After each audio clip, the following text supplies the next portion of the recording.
사실 저희가 세 번째 책을 쓰면서 이제 제목을 출판사에서 정하니까 보통 저희가 보냈던 제목은 사실은 뭐 부부관계 회복을 위한 감정 코칭 아니면 욕구 해결 뭐 이런 걸 보냈더니 원하는 게 뭐야 그거였지. 그래서 당신 원하는 게 뭐야 그래서 이거였거든요. 당신 원하는 게 뭐야 이게 이제 저희가 최종으로 보낸 제목이었어요. 그랬더니 그 정도 그거는 안 팔린대요. 요새 3, 40대 주부들이 이 외로움이 키워드래. 그래서 외로움이 들어가야 된대요. 그래서 결혼은 나는 더 외로워졌다 이렇게 바꿨어요. 참 이 제목을 보고 별로 마음에 안 들어가지고 너무 부정적이다. 우리가 되게 긍정적인 얘기하고 있는데 제목이 좀 부정적이다. 근데 어쨌든 조사를 해봤더니 제일 많은 사람들이 이걸 뽑았대요. 그래서 제가 사실 이 책을 놓고 강의하면서 참 처음엔 좀 힘들었어요. 이게 도대체 나하고 어떻게 매칭이 되나, 이걸 내가 어떻게 소화해야 되나. 근데 보니까요, 3, 40대 주부들만 외로운 게 아니라 5, 60대 남자들도 외롭더라고요. 저도 무지하게 외롭더라고요. 이게 남의 얘기가 아니라 제 얘기예요. 아까 그래서 우리 최 사장님이 안 외롭다고 그랬는데 제가 뒤에서 속으로 부인한테 물어봐야 알지. 점점점 그래서 가로 닫고 했어요. 그래요. 네, 그래서 오늘 하여간 한 1시간 반 정도 저희가 하는데 양이 좀 많아서 조금 더 시간이 걸릴지도 모르겠어요. 가능하면 좀 줄여갖고 저희가 하도록 할게요. 제 소개를 조금 더 드리면 저는 원래 사업하는 사람이에요. 저는 뭐 강의하고 거리가 멀던 비즈니스를 하던 사람인데 하도 와이프하고 아내하고 많이 싸우다 보니까 이 싸운 얘기로 책을 썼어요. 그 책이 남편 성격만 알아도 행복해진다라는 첫 번째 책인데 그게 많이 알려져 가지고 강의도 많이 다니고 그러다 보니까 지금은 거의 강의하는 일이 제가 많아졌어요. 1년에 뭐 한 80에서 100번 정도 강의를 다니더라고요. 근데 부부 회복을 하다 보니까 그것만이 문제가 아니라 대화도 잘해야 되잖아요. 그래서 또 코칭을 하게 돼갖고 코칭을 하니까 이 대기업 임원들 또 중소기업 사장들 비즈니스 코칭을 또 많이 하고 있고요. 또 컨설팅도 하고 또 우리 CBMC에서 같이 만났는데 사역도 같이 하고 하다 보니까 이것저것 하는 일이 많아졌어요. 네, 아무튼 뭐 그래서 저는 뭐라고 불러야 될지 저도 잘 모를 정도로 이것저것 하고 있는 사람이고요. 저희 아내는요. 네. 저는 피아노 아까 말씀드린 대로 피아노 책, 저는 그러니까 피아노과 교수라기보다 피아노 교수법인데 이게 뭐냐면요. 피아노 선생님들한테 피아노를 어떻게 가르치는지 그래서 피아노 교본 많이 만들고 그러는 거예요. 그래서 제가 만든 책에 뭐 피아노 선생님 주는 9가지 선물, 뭐 하이비스 뭐 여러 가지 있고요. 저희가 남편이랑 같이 책 쓰다가 이제 부부가 문제가 아니라 정말 자녀하고 또 문제가 되더라고요. 그래서 아이 성격만 알아도 행복해진다라는 책 썼고 아까 말씀해 주신 책은 소나틴의 시크릿이라고 헤어 레오나르드라는 아주 세계에서 제일 큰 음악 출판사가 제 책을 이제 독점 계약해서 가게 됐어요. 그런 걸 보면서 아 이게 우리 각자 이제 남편은 사업하고 저는 피아노 하지만 갈등은 여전한데 저희 이제 둘이서는 이런 갈등 얘기를 주로 하게 되고 이제 그러면서 저희 아이들과 함께 이제 오늘 그 얘기들을 여러분들하고 함께 나누게 되겠습니다. 사실 아내랑 결혼할 때 다 행복하려고 결혼하는데 행복하려고 결혼했죠. 싸우려고 결혼한 부부 없잖아요. 근데 결혼만 해보면 왜 그렇게 많이 싸우는지. 아내랑 싸우는 것도 힘들어 죽겠는데 애들은 또 얼마나 힘들어요. 저희는 또 애가 넷이나 돼요. 이쪽 수업도 우리 셋째, 둘째, 첫째, 넷째인데 하여간 이 애들 키우면서 얼마나 갈등이 많았겠어요. 이 갈등한 책이 아이 성격만 알아도 행복해진다고. 제가 이제 쓰고 싶은데 계속 못 쓰는 책이 상사 성격만 알아도 행복해진다. 이 직장 얘기를 써야 되는데 못 저는 쓰고 선생님 성격만 알아도 행복해진다 쓰려고요. 네. 근데 이런 행복, 사실 행복하지 않고 싶은 사람이 어디 있겠어요. 누가 저한테 글을 보내왔는데 그 글에 이렇게 써 있더라고요. 지금 내 가까이에서 나와 함께 있는 사람과의 관계에서 성공하지 못한다면 다른 사람들에게 아무리 인기가 많다 한들 그 인생은 결국 실패한 인생이다. 저한테 주는 시사하는 점이 많았어요. 사실 그렇잖아요. 많은 사람들이 행복을 생각하고 관계를 생각할 때 가장 가까운 사람을 많이 생각을 하죠. 9.11 테러가 됐을 때 마지막에 전화를 했던 사람들이 다 가족한테 전화를 했고 제가 코칭을 하면서 많이 물어봐요. 가장 행복했던 순간이 언제예요? 하고 물어봤을 때 거의 90% 이상의 사람들이 가족들하고 보냈던 시간, 직장 동료하고도 함께 했던 시간. 그래서 관계에서 모든 것들을 얘기를 하죠. 그러면 가까운 관계가 어디고 중요한 관계가 어디냐? 물어보나 마나 부부 관계 아니겠어요? 1번. 2번이 자녀 관계. 3번이 뭐 직장이나 어떤 친구, 친한 사람, 상사, 동료 뭐 이런 쪽이겠죠. 많이 시간을 보내는 관계. 근데 문제는 뭐냐? 가장 가까우고 가장 소중하고 가장 성공해야 될 부부관계가 가장 많이 싸우고 1등이죠. 1등이죠. 예. 2등이 부모 자녀죠. 많이 싸우는 순서로. 왜 사랑해야 되는 순서와 거꾸로 많이 싸울까? 예. 이게 사실 저희가 오늘 얘기하고 싶은 주제 중에 하나죠. 가장 중요하지만 가장 많이 하는 갈등이 왜 그럴까? 사실 저희 부부를 보면 많은 사람들이 안 싸울 줄 알아요. 우리 예, 행복하게 보이잖아요. 거기다가 뭐 저희가 책만 해도 3권, 2권, 3권 썼죠. 뭐 비디오 CD도 만들었죠. 또 그것만 했나요? 저 방송에 굉장히 많이 나가서 요새는 별로 안 나가지만 옛날에 많이 나갈 때는 이렇게 알아보는 사람들이 많을 정도로 다녔단 말이죠. 강의도 수도 없이 해요. 근데 그리고 이제 그 결혼하기 전에 조건을 다 맞췄어요, 그죠? 잘 골랐어. 어떻게 하면 안 싸울 수 있는 최대한의 그 모든 최대 공약수를 맞추는 거죠. 제가 사실은 저는 결혼할 때 아내만 잘 고르면 행복할 줄 알았어요. 그래서 아내 고르는데 성공한 사람이에요. 이쁘잖아요. 거기다 아까 공부도 잘했어요. 거기다 또 집안도 뭐 환경도 이렇게 비슷했고 뭐. 둘 다 부자는 아니었지만 가난하게 자라진 않았고 둘 다 이남 삼녀 집 자녀의 맞이였고 또 같이 교회 다녔고 뭐 여러 가지로 봐서 다 괜찮은 부부였는데 많이 갈등을 하는데 그 갈등이 계속되더라는 거죠. 저희가 강의를 하고 수도 없이 얘기를 했을 때 그 잡지 기자나 신문사의 기자들이 가장 많이 물어보는 말이 이거예요. 이제 두 분은 안 싸우시겠네요. 이렇게 강의도 많이 하시고 책도 내셨으니까 전문가시잖아요. 이렇게 말했죠. 그때 저희가 항상 대답하는 게 오늘 아침에도 싸우고 왔는데 끊임없이 갈등을 한다는 뭐 싸운다는 게 치고받는 싸움이 아니라 그러니까 물론 저희가 이렇게 책도 쓰고 또 이거 많이 알게 되면서 신혼 초에는 예를 들어서 거의 매일 싸우는 거예요. 매일 갈등이 생기는 거예요. 아침 저녁으로 생기고 또 뭐 주변에 시댁하고도 생기고 뭐 처가하고도 생기고 막 그렇게 생겼는데 이제 저희가 계속 정말 저희가 지금 올해 결혼이 31년째거든요. 그러면 부모님하고 산 것보다 더 오래 살았단 말이죠. 그런데 아직도 갈등이 그럼 없어져야 되는데 그렇진 않아요. 그게 좀 띄엄띄엄 돼요. 한 뭐 3일 그러더니 이제는 뭐 열흘. 요즘에는 많이 싸우진 않지만 그래도 계속 그 작은 갈등들이 일어나요. 계속해서 혼자 중얼중얼 거리는 거죠, 제가. 그리고 남편도 참고 뭐 이런 것들이 있어요. 그러나 그것들이 점점 드물지만 여전히 그 갈등의 요소였던 부분들이 없어지진 않는 거예요. 그게 이상했어요. 뭔가 좀 쫙 없어져야지 될 것만 같은데. 왜 다 아는데 그리고 행복하기로 결정했는데 행복하기 위해서 노력하는데 뭐가 나를 뒤에서 계속 뒷다리를 잡고 있는 걸까? 이게 저희가 3번째 책을 쓰게 된 가장 큰 이유였어요. 사실 제가 아내랑 결혼했을 때는 이 생기발랄한 모습이 나한테 너무나 도움을 줄 것 같아갖고 결혼을 했는데 그 생기발랄함이 나중에 살아보니까 그렇게 나를 힘들게 하는 건지는 나도 할 말 있죠. 몰랐어요. 예. 저는 이렇게 되게 어디 가면 총무 같은 거 하는 애들 있잖아요. 굉장히 이렇게 뒤에서 일 다 하고 굉장히 얌전하면서 약간 남자인데 약간 수줍어하면서 그런 사람 되게 매력 있었거든요. 그래서 굉장히 꼼꼼하고요. 철저하고 뭐든지 딱 준비해놓고 이런 사람들 시간도 잘 지키고 성실하고 저는 그게 저 목을 그렇게 죄는 건지 몰랐어요.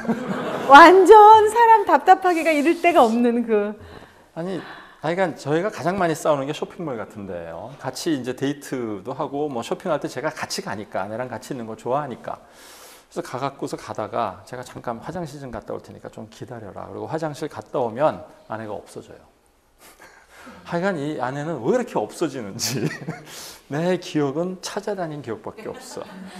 그럼 오래간만에 가서 좋게 지내려고 갔다가 와이프가 없어지니까 전 스트레스 받고 불안하고 아내를 찾아서 30분 만에 찾으면 그다음에 여기까지 올라왔던 분노가 터지죠. 넌 어디 갔냐? 그러면 뭐 어쨌냐 하면서 싸우다가 보면 그날 또 망가지는 거죠. 남편이 같이 가지고 뭐 돈 내주고 그러면 누가 싫어요? 어떤 여자가 남편이 쫓아다니면서 다 쇼핑해주고 무거운 거 들어주는 거 싫어할 부인이 어디 있어요?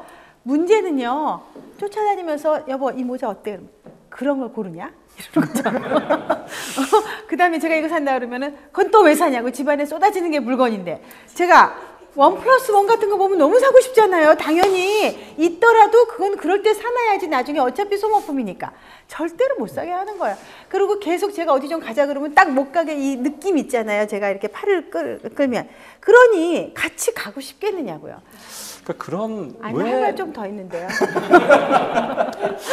예를 들어서 그때도 추석이었단 말이에요. 그러니까 이제 저는 애가 넷이니까 애 넷이면은 선생님들이 거기 딸린 선생님들이 얼마나 많아요. 그러면 이제 제가 이런 것들을 세일하고 그럴 적에 다 이렇게 미리미리 사놔야 선생님한테 감사 표시도 할 수 있단 말이죠. 그래서 그때도 타이랑 이런 머플러 있는 데를 지나갔는데 정말 제가 평소에 그거 굉장히 이렇게 비싸서 못 산 건데 완전 70% 세일하는 거예요. 거길 못 지나가는 거죠. 저는 가겠다고 제가 팔을 끄는데 역시 못 가게 하는 거예요. 집에 있는 것부터 처리하라 뭐 이런 자꾸 소리들을 잔소리를 하면서 그래서 제가 못 가는데 가지는 못하고 마음 졸이는데 마침 남편이 화장실을 가겠다는 거예요. 기회는 왔다. 그래서 제가 들어간 거예요. 그래서 막 열심히 고른 거예요. 그랬는데 이제 남편이 좀 못 찾을까 봐 그 앞에서 매대에서 고르고 있었는데 딱 돌아섰는데 없어요. 그래서 어디 갔나? 하고 찾는데 아무리 기다려도 안 나오는 거 보니까 분명히 나간 것 같아. 그 다음부터 이제 못 찾는 거죠, 남편을. 조금 있다가 남편이 나와서 막 화가 이렇게 난 얼굴을 갖고 와서 그 다음부터 이제 여러분 상상에 맡기겠어요. 이건 와이프 버전이고요. 남편 버전은 항상 달라요. 그러니까 같이 갈 수가 없다는 거죠. 아무튼 이런 갈등이 다 알아요. 제가 우리 아내 성격도 다 알아요. 성격 강의도에서 우리 아내가 어떤 사람인지도 다 알아요. 아내 사랑해요. 근데도 왜 나한테는 계속 아내가 없어지고 아내가 정리 안 되는 게 힘든가 이런 거죠. 얼마 전에 그 여행을 같이 갔어요. 중국에 같이 갔는데 이제 중국에 단체 여행을 가면 보통 버스를 타고 호텔에 도착하면 이제 다 이렇게 모여갖고 그 다음 날 가이드가 뭐 하라고 이렇게 줄 서서 있잖아요. 근데 이제 딱 서서 사람들이 기다리는데 보니까 우리 아내만 없어졌더라고. 보니까 또 딴짓하고 있어 어디 가서. 근데 그 순간 굉장히 기분이 나빴어. 아니 뭐 누구는 밖에 나가기 싫어서 안 나가나 다 들을 거 들어야 되는 모범생들 같이 이렇게 순서도 지키고 시간도 지켜야 되니까. 그래서 제가 열심히 듣고 있는데 화가 막 나는 거죠. 그래서 방에 들어가갖고 아내한테 화를 풀었어. 넌 도대체 어딜 이렇게 싸돌아다니냐. 남들 다 듣는데 당신만 없냐. 그랬더니 우리 아내가 뭐라 그래요? 한 사람만 들으면 되지 왜 둘이 들으면 되냐. 말은 맞대. 말은 맞죠. 지금 우리가 놀러 왔잖아요. 정말 오랜만에 여행을 왔는데 사실 저희 남편이 버스에서 자고 있어갖고 그 얘기했던 걸 못 들었어요. 똑같은 얘기를 2번 하더라고요. 내가 딱 보니까. 저는 아니야, 2번 아니야. 아니 2번 했어.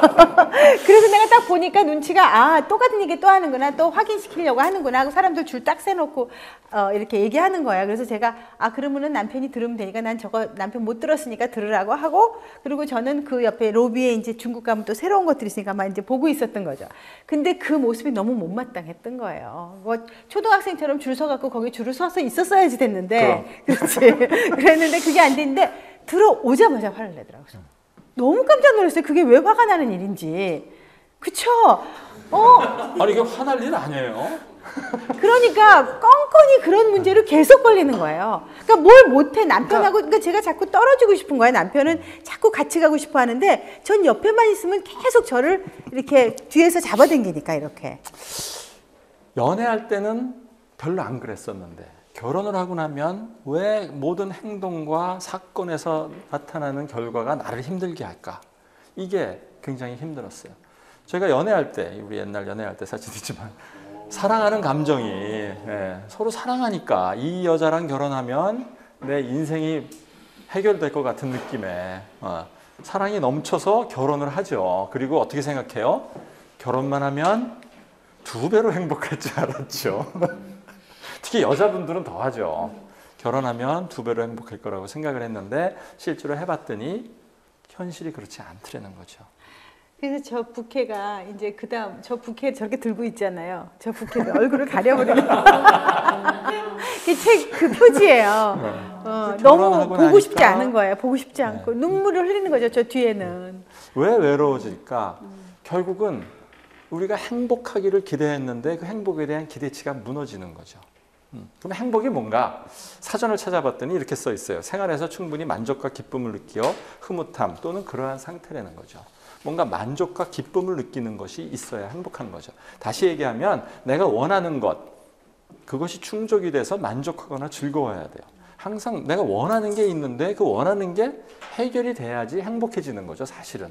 그 원하는 거에는 크게 보면 두 가지가 있죠. 욕망이 있고 욕구가 있죠. 영어로 얘기하는 게 더 쉽죠. want가 있고 need가 있죠. need는 없으면 안 되는 거고 want는 있었으면 좋겠는 거.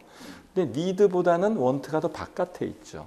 그래서 사람들이 사실은 뭐 새 차를 사고 싶다 하는 want가 있을 때, 욕망이 있을 때 그 내면에는 어떤 사람은 좀 과시하고 싶어서 사는 욕구도 있을 수 있고, 아니면 또 가족이랑 어디 멀리 여행 가고 싶은 욕구도 있고, 또 아니면 친구가 자동차 판매를 해서 도와주고 싶은 욕구도 있고, 그 욕구는 다 다르지만 겉으로 나타나는 욕망은 차를 사는 거죠. 네. 그러니까 행동을 우리가 하잖아요. 제가 아까 바깥에 가서 이렇게 보고 싶은 욕구가 있었던 거예요. 근데 저희 남편의 욕구에는 줄을 얌전히 서서 가이드의 말을 잘 듣는 그런 욕구가 있었던 거죠. 그러니까 저는 그렇게 여기 와서 이런 것도 보고 새로운 것들을 보는 그거가 해야지 저는 행복하기 때문에 그런 행동을 했는데, 저희 남편은 그게 아니라 거기서 서 있어야지 행복한 거예요. 저는 서 있어야 마음이 편한 네. 사람인데. 네.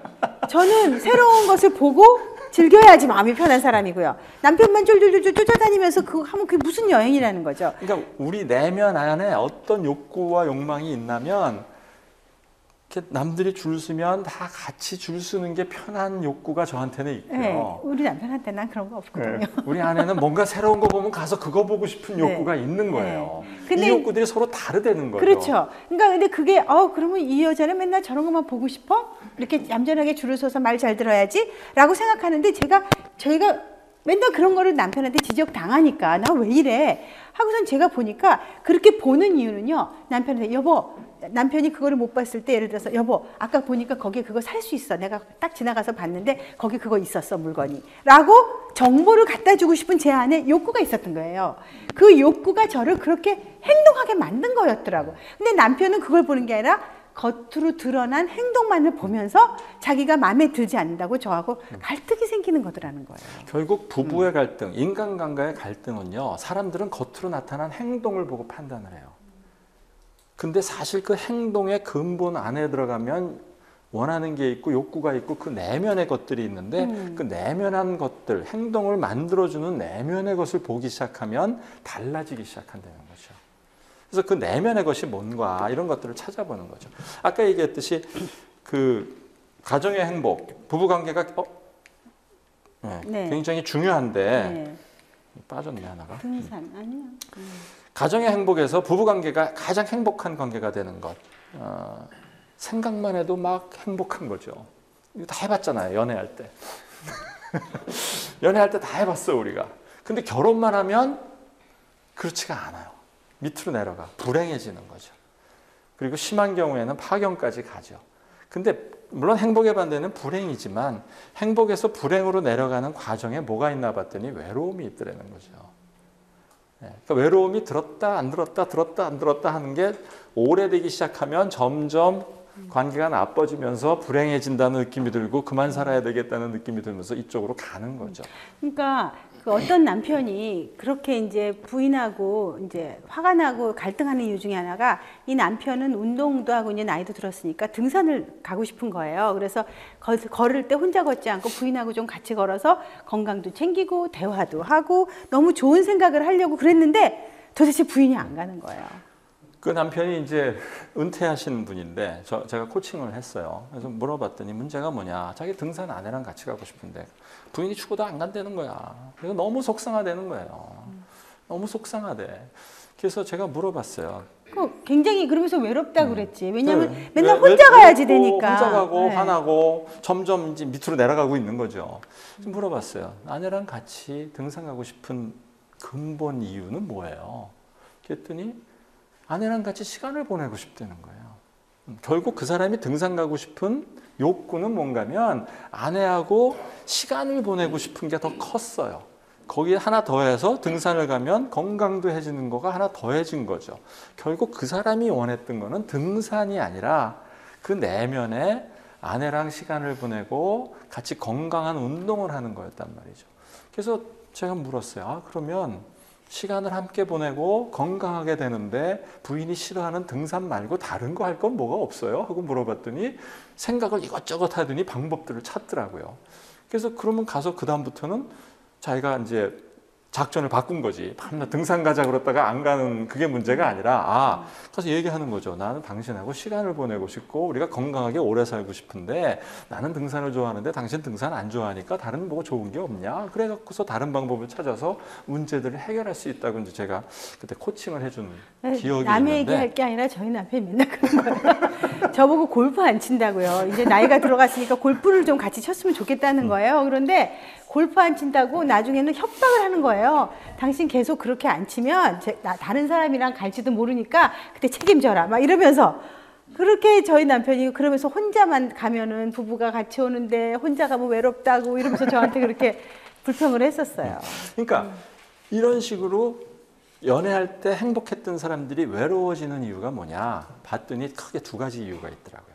첫 번째가 뭔가면 사람들은 대부분 연애할 때는요 상대방의 욕구, 상대방이 원하는 거에 관심을 그것만 신경 써요. 막 페이스북 다 찾아갖고 내가 보니까 우리 애들 연애하는 거 보니까 그냥 누구랑 만나나 또 이 어떤 선호도냐 뭐 이런 것들을 다 찾아갖고 그거에만 너무 포커스를 맞춰주는 거예요. 그래서 나의 모든 집중은 데이트하는 상대가 좋아하고 행복해 할 거에 관심이 가 있고 그거를 해요. 그러니까 서로 행복해. 그래서 사랑의 감정이 막 올라가는 거예요. 근데 결혼을 딱 하는 순간 더 이상 상대방의 원하는 것에 집중하지 않아. 이젠 됐어. 이제 내가 원하는 거 좀 해줘. 이걸로 갑자기 바뀌기 시작하는 거죠. 그러니까 서로 상대방이 원하는 걸 해주다가 갑자기 딱 스탑하고 내가 원하는 걸 해달라고 싸움이 시작이 되니까 갈등들이 일어나는 첫 번째 이유예요.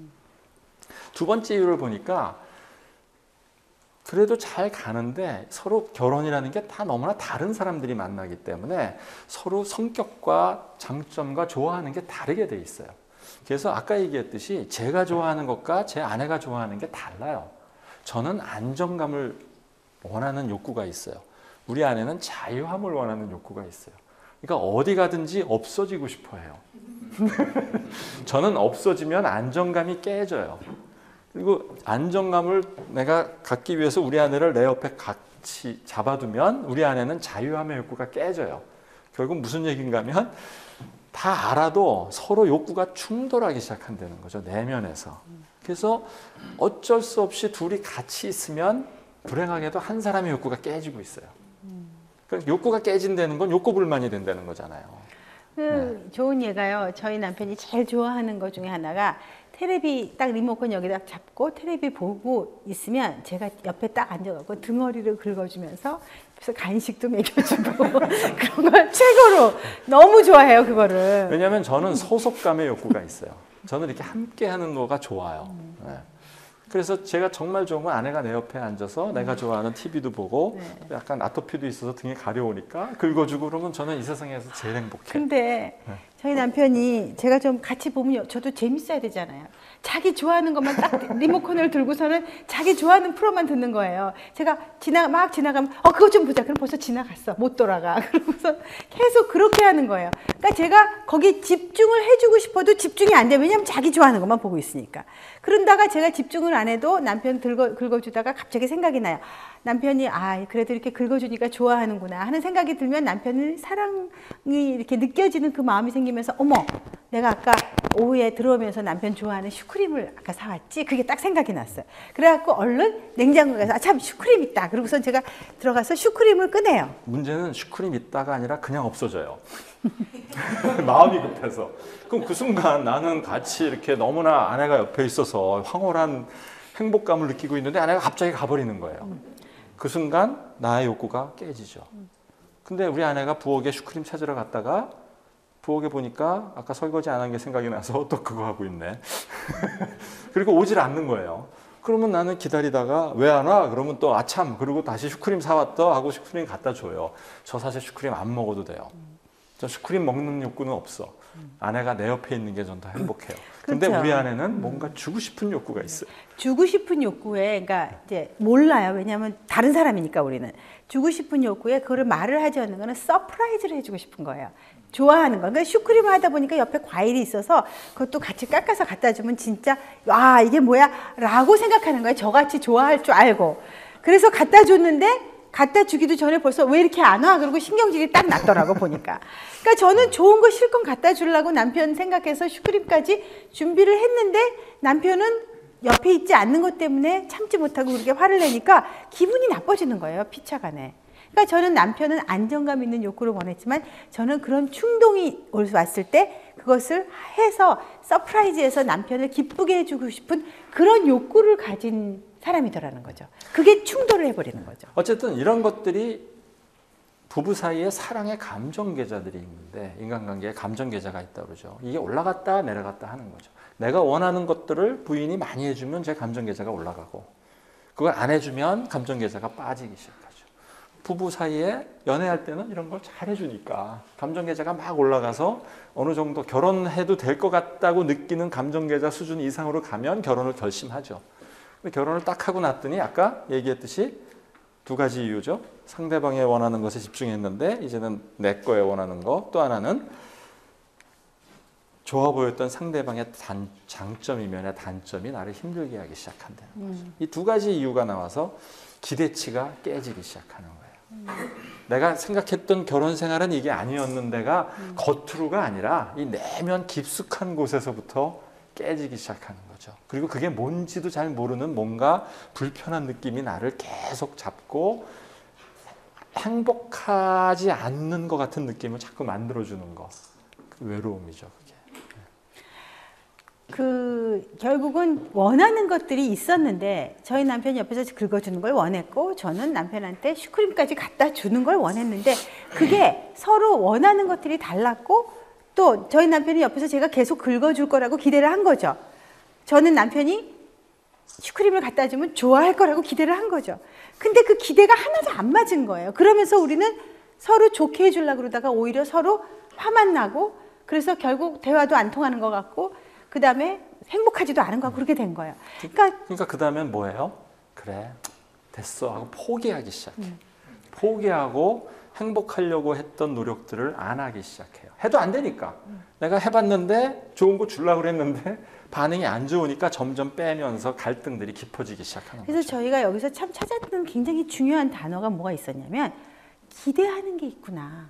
남편이 나한테 내가 남편한테. 그 사건이 하나 있었어요. 정말 유치해서 말하기도 정말 싫은 사건이 하나 있어요.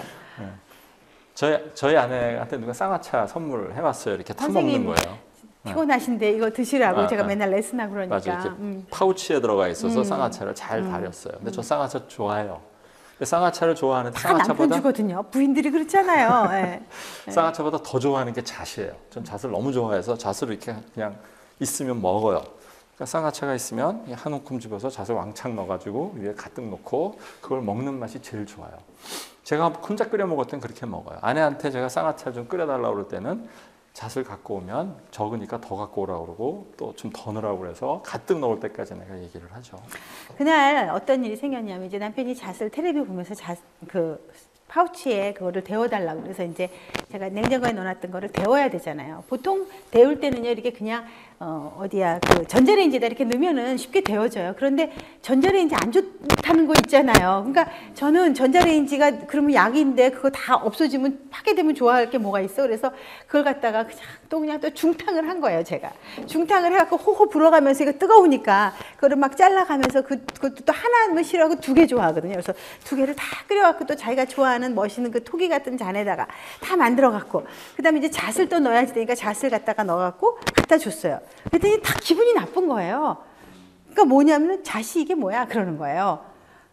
그러면서 왜 그랬더니 버전이 다르다니까. 네. 그러니까 기억하는 게 다르니까. 네. 왜냐하면은 제가 잣을 어떻게 넣냐면 보통 잣이라는 거는 저의 기억 속에는 제 경험에는 잣은 모양으로 한두 알 띄우는 거거든요. 그런데 남편이 잣 좋아하는 걸 알아요. 그렇기 때문에 전 나름 없이 잣을 많이 넣어달라는 그래서 경험도 기억이 있어요. 그래서 제가 한 5개에서 7개 정도로 이렇게 해서 저는 넣었어요. 이 정도면은 뭐 완전히 덥진 않지만 이 정도는 많이 넣었다. 보통 잣을 그렇게 많이, 잣이 비싸잖아요. 그렇잖아요. 그래서 여자들은 잣을 또 한국 잣은 굉장히 아껴서 냉동실에 껴놨다가 그것을 또 해갖고 넣었다고요.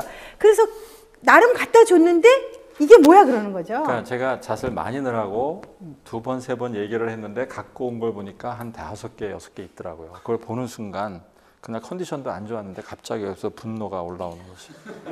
내가 계속 잣을 많이 넣어서 한 움큼 넣어달라고 얘기를 수도 없이 했는 게 기억이 안 나나. 아니면 내가 많이 달라고 얘기했는데도 이만큼 갖고 오는 거는 먹지 말란 뜻인가. 머리가 복잡해지는 거예요. 그다음부터는 도대체 이게 무슨 의미냐. 그 순간 제가 완전 폭발해 버렸어요. 야, 그 잣 얼마 한다고. 남편이 좋아하는데 한 움큼 좀 넣어주면 어디가 덧나냐. 내가 먹고 싶은데 그거 좀 넣어달라고 내가 몇 번을 얘기해도 왜 안 넣어주냐. 그래서 가갖고 대판 붙은 거예요. 그냥 이제. 왜 잣이 비싸서 그러냐. 뭐 잣, 많이 넣어달라 그러는데 왜 이거밖에 안, 이거 많이 넣었다고 넣는 거냐 막 그런 거예요. 그래서 아니 그래도 한두 알 넣는 거를 그래도 이 정도 넣었으면 넣었지. 그럼 더 원해? 그럼 넣어달라면 되지. 왜 이렇게 화를 내? 그랬더니 당신 그 의도가 뭐야? 이러면서 막 그냥 물고 늘어지는 거예요. 그러니까 저는 왜 그날 화가 났냐면 그렇게 수도 없이 얘기했는데 남편이 무시하는 건가? 먹지 말라는 건가? 이게 도대체 뭐야 이게? 이런 거죠. 근데 놀라운 거는요. 우리 아내 머리에는 내가 잣을 많이 먹는다는 게 입력이 안 돼요. 그래갖고요. 제가 야, 그것도 신기해요. 그래서 하도 이제 또 잔소리 시작하니까 워낙 잔소리 많이 하는 거 우리 옛날 되게 답을 다 했어요. 그래서 제가 이제 저 또 막 배가 아팠어요. 제가 그날. 그래서 화장실에 가서 앉아 있었어요. 근데 화장실까지 쫓아온 거예요. 너무 화가 나니까. 부인 배 아파갖고 움켜쥐고 앉아있는 거야. 그래서 가서 잣을 움켜쥐고 그러면서 잣을 얘기한 거예요. 아우 정말 제가 이거 정말 영화를 찍으면 이거 완전 귀구멍에 들어가야 되겠다. 어쩜 이렇게 유치하게 싸울 수가 있냐 우리가. 그러면서 제가 막 그냥 배를 움켜쥐고 그래서 도대체 당신이 원하는 게 뭐야? 내가 당신 원하는 게 뭐야? 결국 왜 잣을 그렇게 뭐 이 얘기를 쭉 하더니 결국 제가 알아낸 게 남편이 많이 넣었다는 게 나는 많이 넣었거든. 그랬더니 그게 많이 넣은 거야 그래요. 그래서 그러면 당신이 많이 넣었다는 거가 몇 개인지 난 한 번도 예측한 적이 없어. 당신의 많이라는 거는 몇 개의 잣을 말하는 거야? 이렇게 제가 물었어요. 아니 사실 예측한 적이 없는 게 아니라 여러 번 해봤는데 잊어버린 거예요. 그러니까 사람은 자기의 관심이 없는 거는 잊어버려요.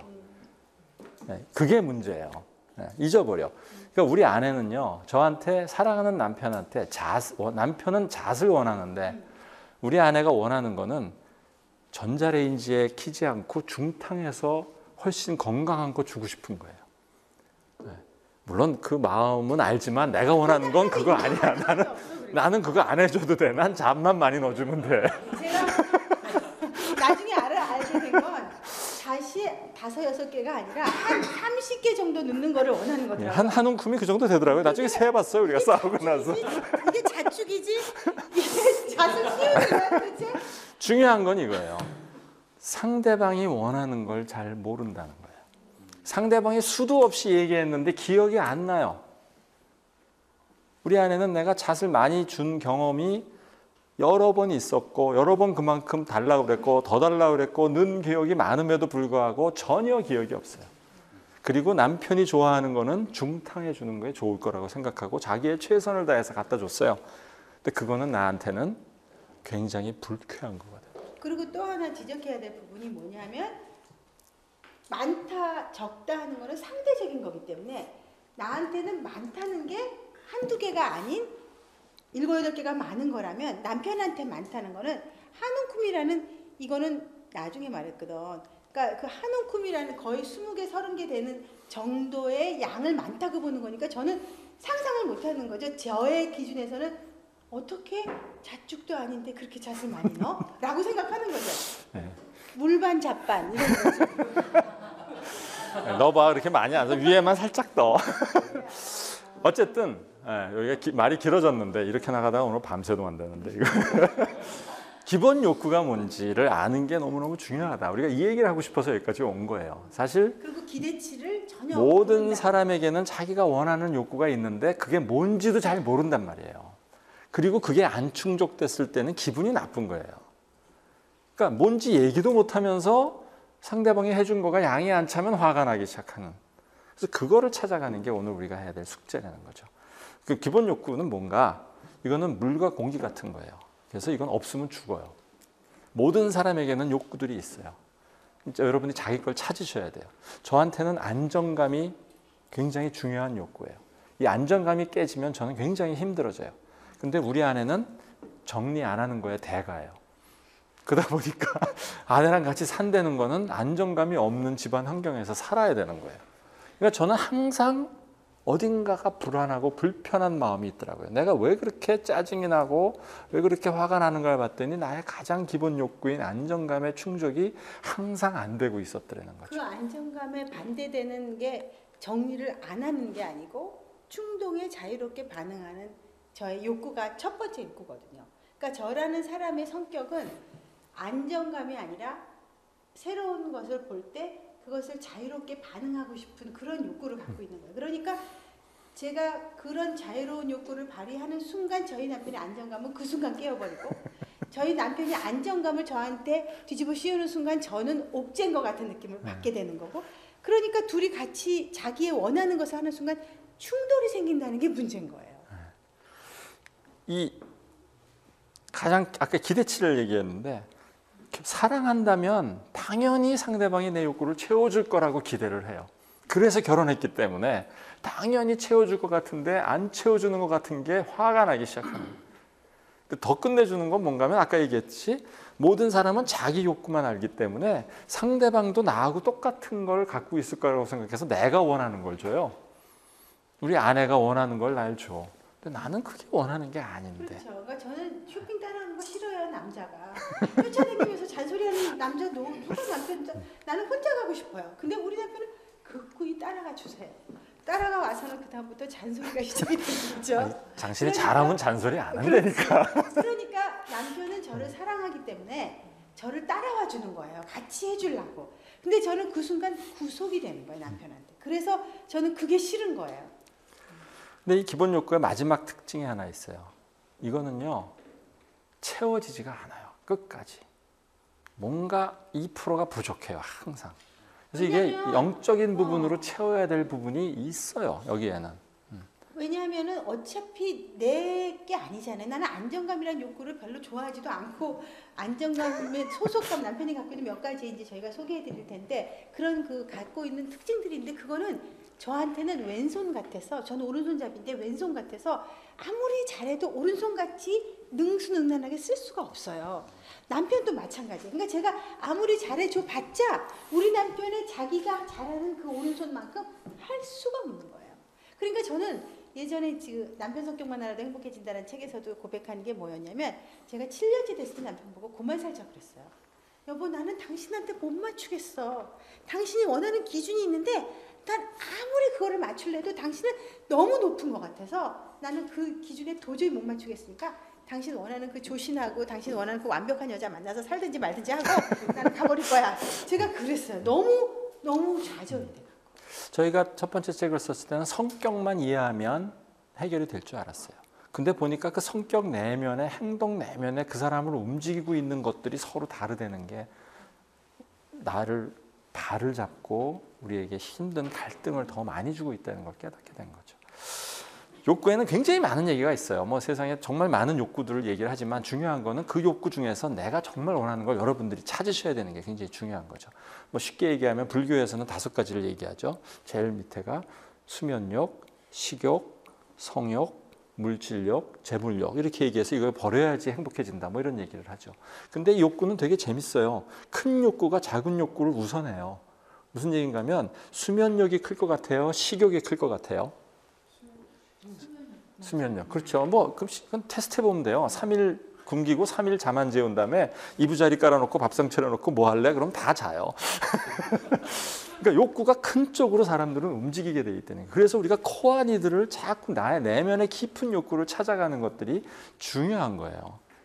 뭐 매슬로의 5단계 욕구도 비슷한 내용이고, 뭐 사랑의 언어, 뭐 남자 여자 욕구 오늘 우리가 잠깐 얘기할 거고, 남편 간의 욕구, 그다음에 각 기질마다 또 성격마다 나타나는 욕구들이 다 다르다는 거죠.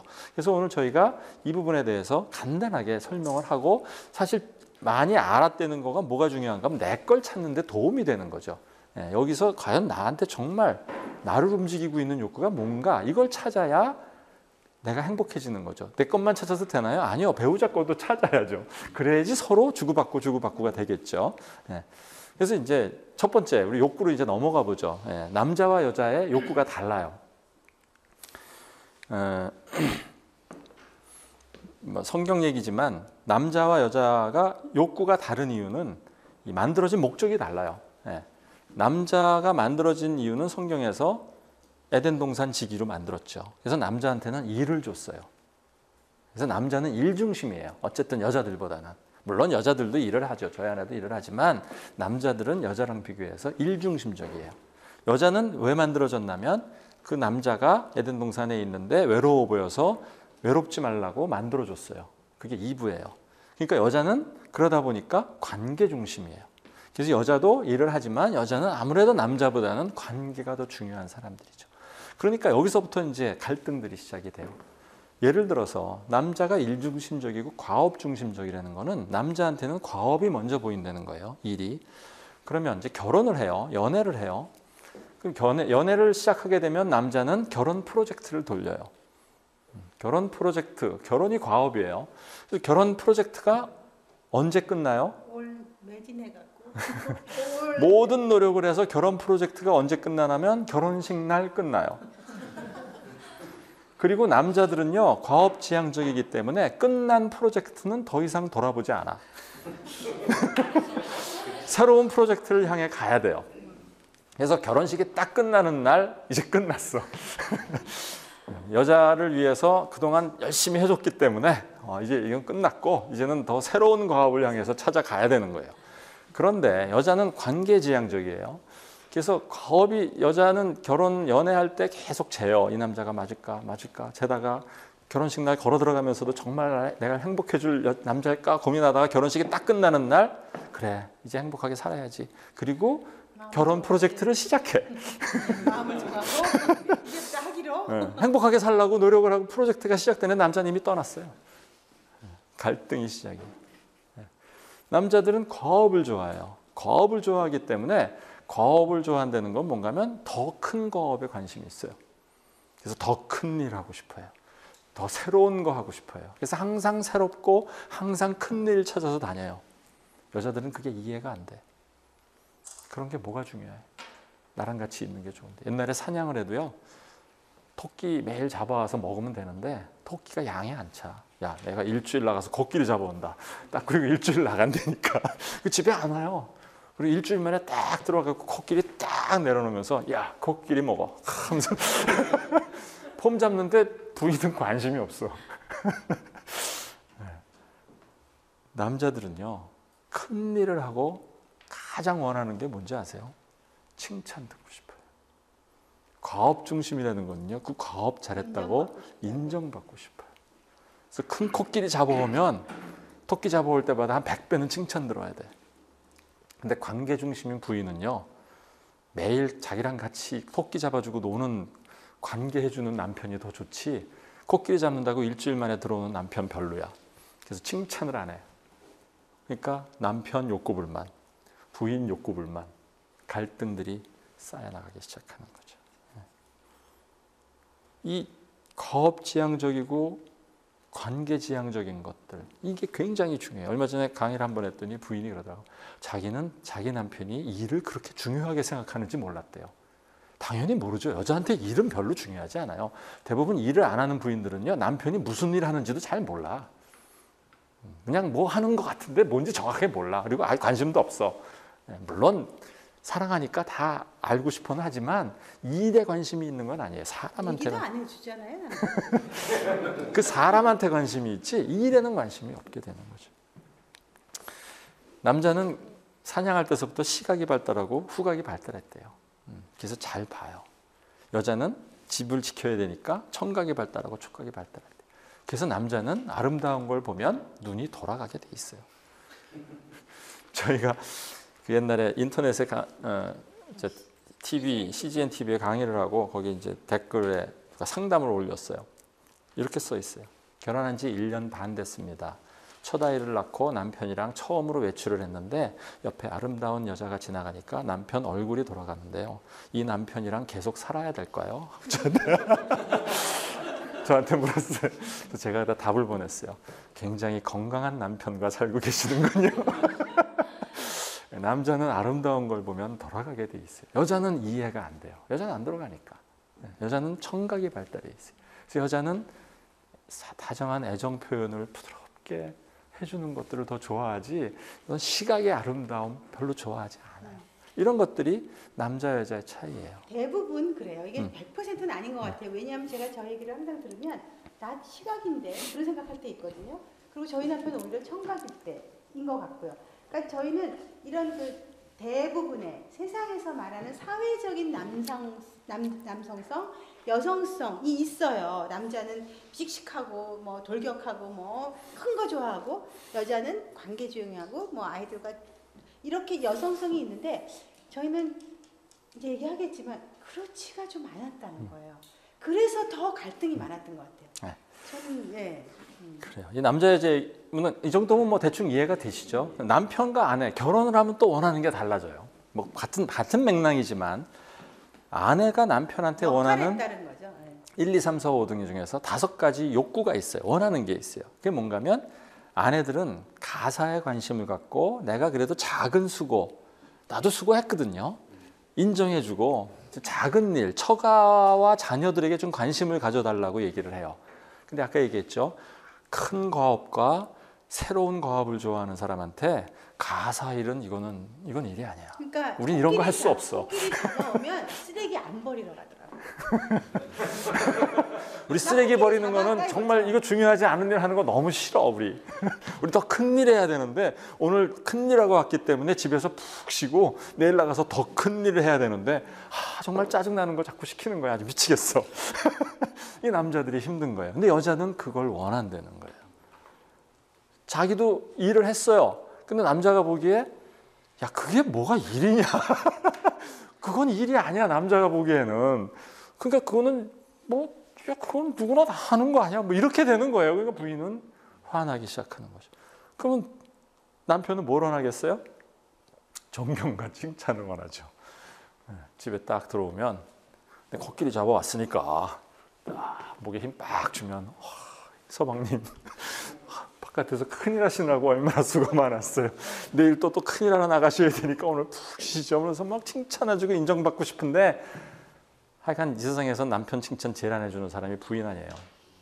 사실 남자들은요, 부인이 칭찬해주면 목숨을 걸 수 있어요. 부인 칭찬 한마디 들으려고 정말 열심히 일하는 거예요. 그런 얘기가 있긴 해. 마크 트웨인도 그렇게 얘기했죠. 부인 칭찬 한마디가 2달 간다고. 자기는 며칠 버틸 수 있다. 그 사실은 한번 들으면. 남자 다루는 건 굉장히 쉬워요. 그냥 칭찬만 해주면 되는데, 그 칭찬해주는 게 싫어가지고 부인들이 칭찬을 안 하죠. 어쨌든 남편들은 존경받고 칭찬받고 싶은 욕구가 있어요. 근데 부인은 나도 수고했는데 너만 수고했냐? 나 인정 안 해준 너도 인정 못 해준다. 이러면서 인정을 안 해주니까 서로 욕구 불만으로 가기 시작하는 거죠. 아내가 원하는 욕구가 또 있어요. 경제적 안정을 원해요. 사실 아내한테는 안정이라는 단어가 굉장히 중요해요. 왜냐하면 옛날서부터 이 집안을 돌보는 거는 부인들이 하는 일이었죠. 동물들도 마찬가지고. 그래서 모든 안정돼 있다는 거가 부인들한테는 굉장히 중요해요. 그래서 부인들은 돈 그래요. 돈 그런다고 맨날 야단 맞죠. 돈 그래요. 왜냐하면 요새는 돈이 있어야 안정되니까. 근데 남편은 그 돈 얘기가 죽기보다도 싫은 소리, 듣기 싫은 소리예요. 왜냐하면 존경과 칭찬이 무너지는 순간이에요. 그리고 그냥 돈 얘기만 해도 되는데 꼭 비교해. 옆집 남편은 뭐가 됐다는 거, 누구는 뭘 했다는 그 순간 억장이 무너지는. 내가 다시는 하나 봐라. 욕구가 산산이 깨지는 거죠. 그런데 아내들은 안정감을 원하기 때문에 경제적 안정을 원한다. 그러면 남편은 뭘 하느냐? 경제적 안정에는 관심이 별로 없어. 벌어준 거에 맞춰서 쓰면 되지. 그걸 뭘 고민하냐. 자기가 왔으면 집이 깨끗하고 안정되고 아늑한. 저녁이 딱 준비가 되고 아이들은 자기 방에 가서 딱 공부를 하고, 이런 모든 게 그렇게 준비되어 홈 스위트 홈 있잖아요. 왜 그래요? 내일 또 큰일 하러 나가야 되니까 우리. 크게 쉬고 싶다. 이거죠. 그러면은 여자가 정말 그거를 다 할 수 있도록 하루 종일 애들하고 씨름을 했는데 저녁에 와서 남편만 오기를 기다렸는데 다 그게 딱 준비되어 있기를 바라는 거예요. 그래서 애가 또 한 명이니까. 한 명이잖아요. 그렇죠. 거기다 전 피아노 레슨까지 했어요. 그러니까 레슨 해야지 남편이 경제적 안정을 제대로 안 해주니까 나 레슨 해야 되거든요. 그러니까 저도 그거에 기여하고 있거든요. 그런데 애는 한 방에서는 연습하지, 한 방에서는 둘째는 바이올린 치고 있지, 셋째는 보행기 타고 돌아다니지, 뭐 이러고 있는데 와서 도와주기는커녕 스위트홈이 아니라고 벌써 기분이 나쁜 거예요. 우리 욕구가 깨지는 거죠. 욕구가 깨져요. 아니 내가 깨고 싶어서 깨는 게 아니라니까 그냥 깨져요. 우리 욕구가.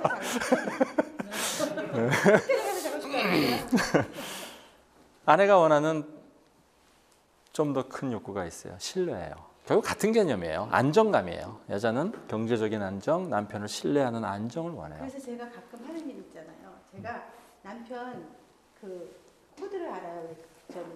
전화해서 들어가는 거 뭐 있죠? 이 점 있는 거 들어가는 제 거 다 알아요. 비밀번호. 네, 나의 모든 비밀번호를 갖고 들어가봐 있어요. 줘야 돼. 그죠? 어디서 이메일 이상한 거 오는 거 없나.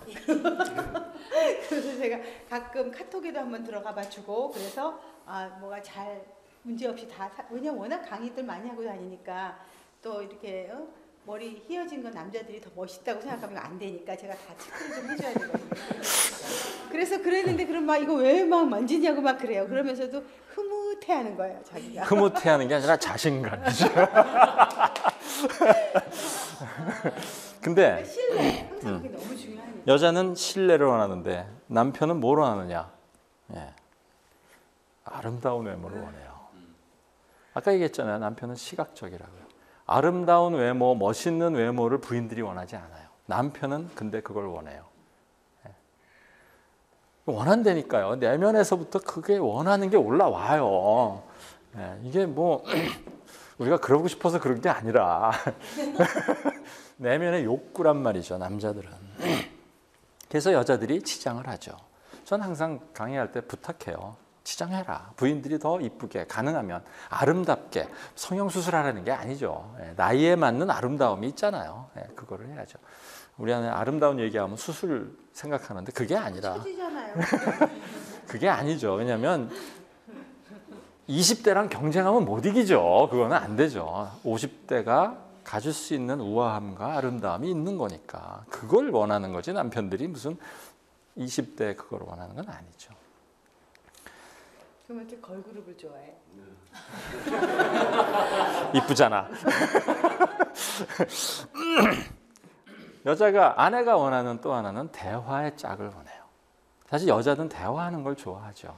근데 저희 남편은 특히 남편뿐만 아니라 남자들은 됐어, 안 돼. 그렇게 딱 그냥 두 가지로 됐다, 안 됐다, 해라, 하지 말라. 딱 그걸로 그냥 저는 그래서 그 조건을 다 그 프로세스 이렇게 돼서 이거를 이렇게 돼서 이렇게 된 거야라고 얘기하려면 결론만 말해. 이렇게 말하는 거죠.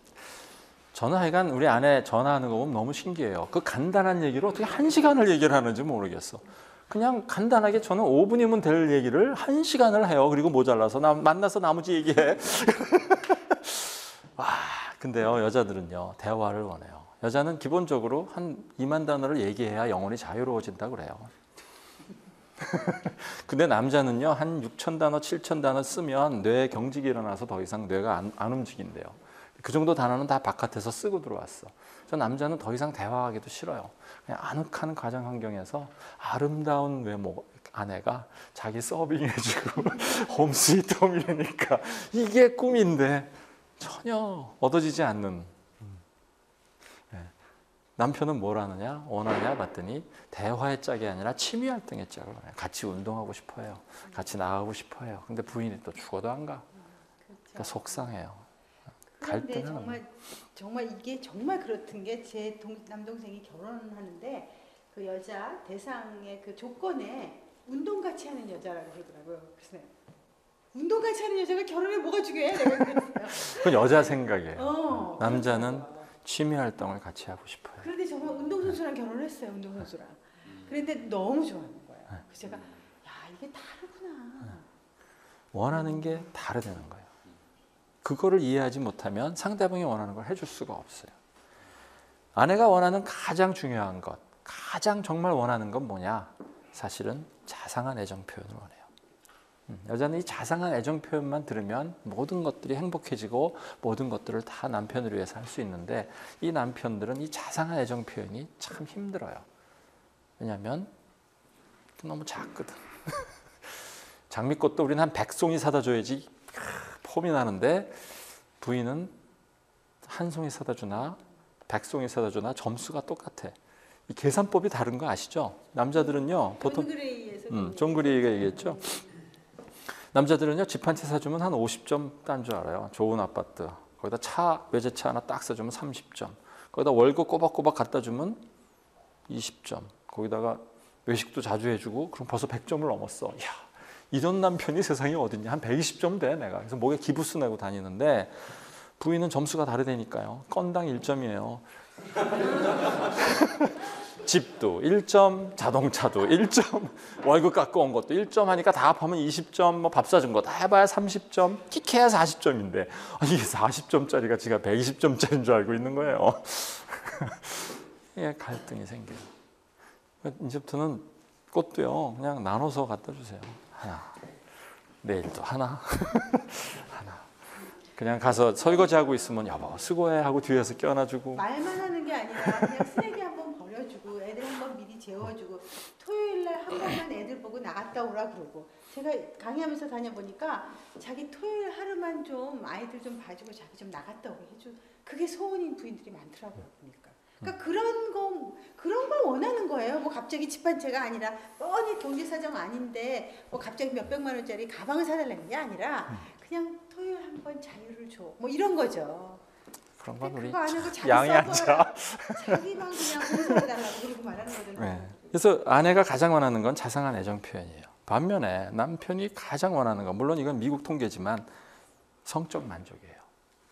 남편들은 가장 관심 있는 게 성적 만족이에요. 미국에서 통계 자료를 분석을 했는데요. 미국의 가장 건강하고 진실된 크리스천 남편들만 조사했어요. 그러니까 막 가는 집안이 아니라 정말 경건하고 정말 삶이 바르고 생각이 바른 크리스천 남편들만 조사를 했는데, 그중에 81%가 성과 사랑을 구분한다고 대답했어요. 무슨 얘기인가 하면 사랑하지 않는 사람하고도 성관계를 할 수 있다, 이렇게 대답한 거예요. 여자들은 그건 불가능해요. 여자한테는 그건 불가능한데 남자는 그게 돼요. 뭐라고 썼냐면 81%의 사람인가 80% 이상 사람이 매일 성적 생각을 한다, 이렇게 대답을 했어요. 사실 이 성적 생각은 뭐 젊은 부부들한테 굉장히 충격적이에요. 이 짐승 같은 남편이 도대체 왜 이럴까? 아주 그렇게 생겨 먹었다니까요. 이게 해결이 안 되면 남자는 힘들어져요. 그래서 이 욕구들이 굉장히 강한 게 있는데 이해가 안 되는 거죠. 여자들은 자상한 애정 표현을 해주지 않으면 성관계를 하고 싶지가 않은데, 남편은 시도 때도 없이 욕망이 발동해갖고 덤벼든단 말이죠. 남편은요 오화예요, 오화. 이거거나 이거거나 이거거나 이거거나 이거거나 중에 한 가지만 맞으면 성적 생각이 생겨요. 근데 여자는 and예요. 이것도 되고 저것도 되고 저것도 되고 모든 조건이 다 만족이 돼야 성관계를 하고 싶어지는 거죠. 갈등들이 많아진다는 거죠. 그래서 남편과 아내, 여자와 남편, 남자와 여자, 남편과 아내 우리가 알아봤죠. 근데 아까 얘기했지만 남편, 남녀 이것만 갖고는 우리 집이 해결이 안 되더라는 거죠. 저희가 존 그레이 강의를 한번 듣고 오다가 웃으면서 얘기했어요. 거기 보면 화성에서 온 남자, 금성에서 온 여자 그래갖고 뭐 화성에서 온 남자는 막 적극적이고 뭐 아주 남자답고 뭐 거칠고 어쩌고, 부인은 또 이제 금성에서 온 여자는 조신하고 뭐 아주 관계 중심적이고 이랬다 그랬잖아요. 근데 우리 남편 아니에요, 그런 사람. 그래서 제가 여보 당신 화성에서 안 살잖아. 그랬어요. 이 사람도 금성에 안 살아. 무슨 토성에서 왔나? 뭐 목성에서 왔나? 거기 나오는 그 스테레오타입, 그 기준이 저하고는 안 맞더라고요. 그러니까 지금 우리가 설명했던 이것만 갖고는 나의 욕구가 다 해결이 안 되는 거예요. 우리 욕구를 찾아가는데 부족하더라는 거죠. 그 다음에 그래서 우리가 찾은 게 뭔가면 성격 유형과 기질에 따른 욕구들을 우리가 찾기 시작한 거죠. 그러니까 저희 남편은 그렇게 거칠고 남자답고 적극적인 그런 남자가 아니라 굉장히 조신하고 얌전하고 말 잘 듣고 그런 모범생 같은 그런 남자였고 저는 굉장히 적극적이고 활발한 그런 현대적인 어떤 그런 여성성이었던 거예요. 전혀 다른 거였던 거예요. 그런데 남편은 저한테 그런 사회적인 여성성이 왜 아니냐고 요구하고 또 거기다가 이제 그렇죠? 항상 자기 부모님에 대한 그런 어머님에 대한 어떤 그런 그 이미지가 있으니까 우리 엄마는 안 그랬는데 당신은 왜 이래? 저는 우리 아버지는 안 그랬는데 당신은 왜 이래? 이러면서 갈등하기 시작하는 거예요. 그러면서 우리는 왜 다르지? 그리고 사회적인 그 유형이 아니다 보니까 당신은 틀린 거야 라고 말하면서 저희들이 더 많이 갈등했던 것 같아요. 그래서 이제 뇌향형이냐 내향형이냐 뭐 이런 8가지 지표를 찾는 거는 이제 우리 앞에 책에서 많이 설명을 했으니까 특히 외향형 내향형 같은 경우는 에너지의 차이거든요. 그래서 내향형들은 쉬고 싶어요. 외향형들은 사람들 만나고 싶어요. 이 욕구들이 안에 있어요.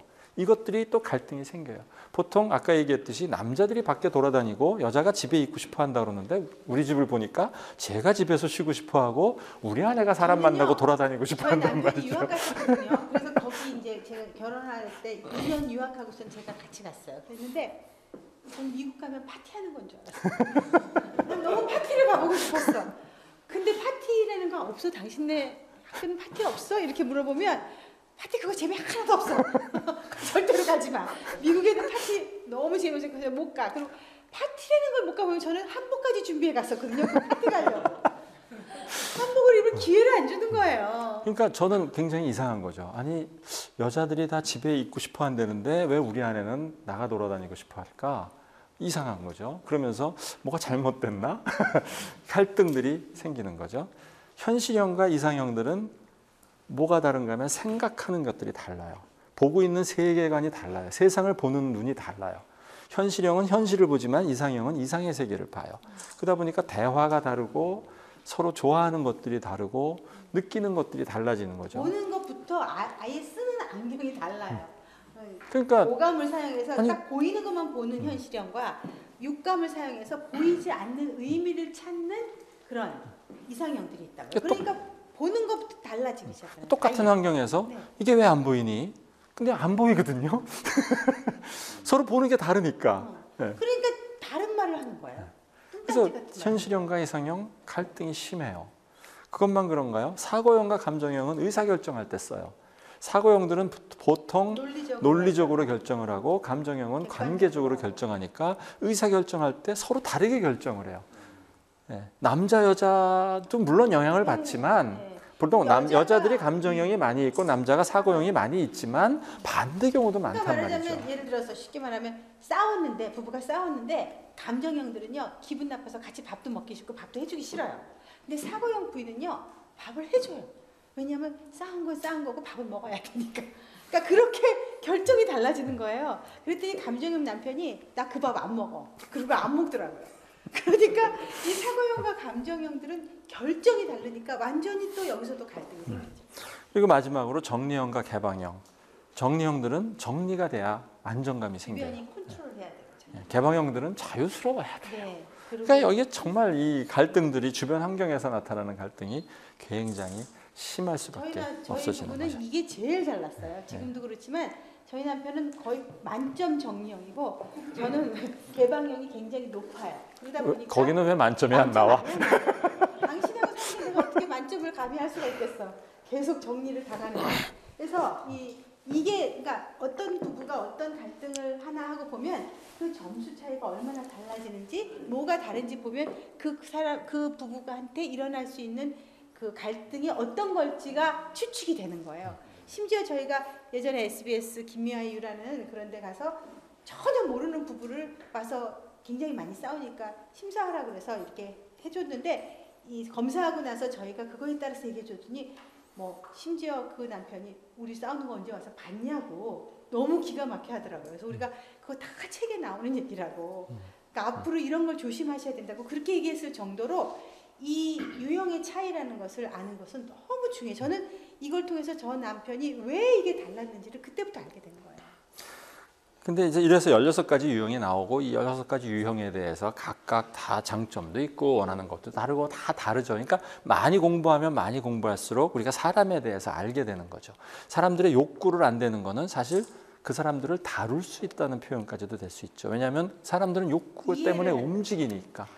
특히 어린아이를 키우시는 분들은 아이의 욕구에 맞춰서 하나씩 하나씩 던져주기 시작하면 아이들이 따라오기 시작하죠. 그래서 옛날에 이런 성격 같은 게 애니어그램은 통치 수단으로 쓰였죠. 그래서 왕에서 왕으로 전달되는 비급이었다는 거죠. 사람은 이렇게 다뤄라, 이렇게 다루니까 이런 얘기들이 있는 거죠.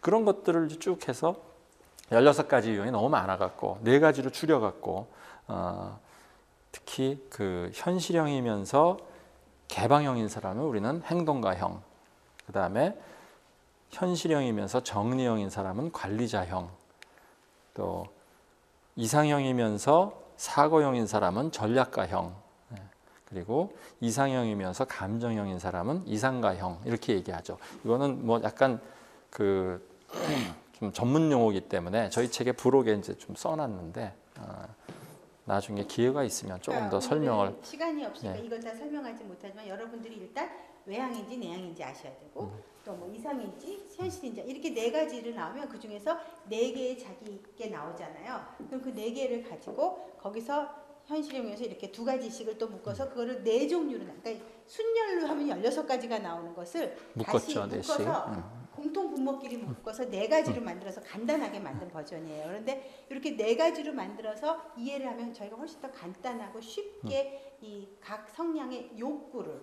이 사람들이 어떻게 남편은 아까 굉장히 안정감, 저는 자유 이런 욕구들이 어떻게 4가지로 크게 나누어서 다른가를 말씀드릴 수 있는 거예요. 그래서 이거는 행동과 욕구들을 나타내서 볼 수 있는 가장 쉽게 보는 방법이라서 저희가 4가지 기준으로 나눴는데 행동가형, 저희 아내는 행동가형이에요. 이 사람은 눈앞에 보이는 문제가 생기면 행동이 따라가는 사람이에요. 먼저 움직이는 사람들이에요. 그래서 항상 행동으로 가는 사람이에요. 시각적으로 보이는 거죠. 문제 이렇게 상황을 또 현실형이기 때문에 주변에 무슨 일이 일어나는지가 빨리빨리 감지가 돼요. 그러고 나서 제가 또 인식형, 즉 이제 개방형이다 보니까 언제나 이렇게 자유스럽게 그리고 즉흥적으로 그런 것들을 빨리빨리 수용할 수가 있어요. 그러다 보니까 남들보다 빠르게 어떤 것을 보고 예를 들어서 누가 가서 이렇게 사과들이 많이 있으면 딱 어느 사과가 제일 큰지가 딱 눈에 보인단 말이에요.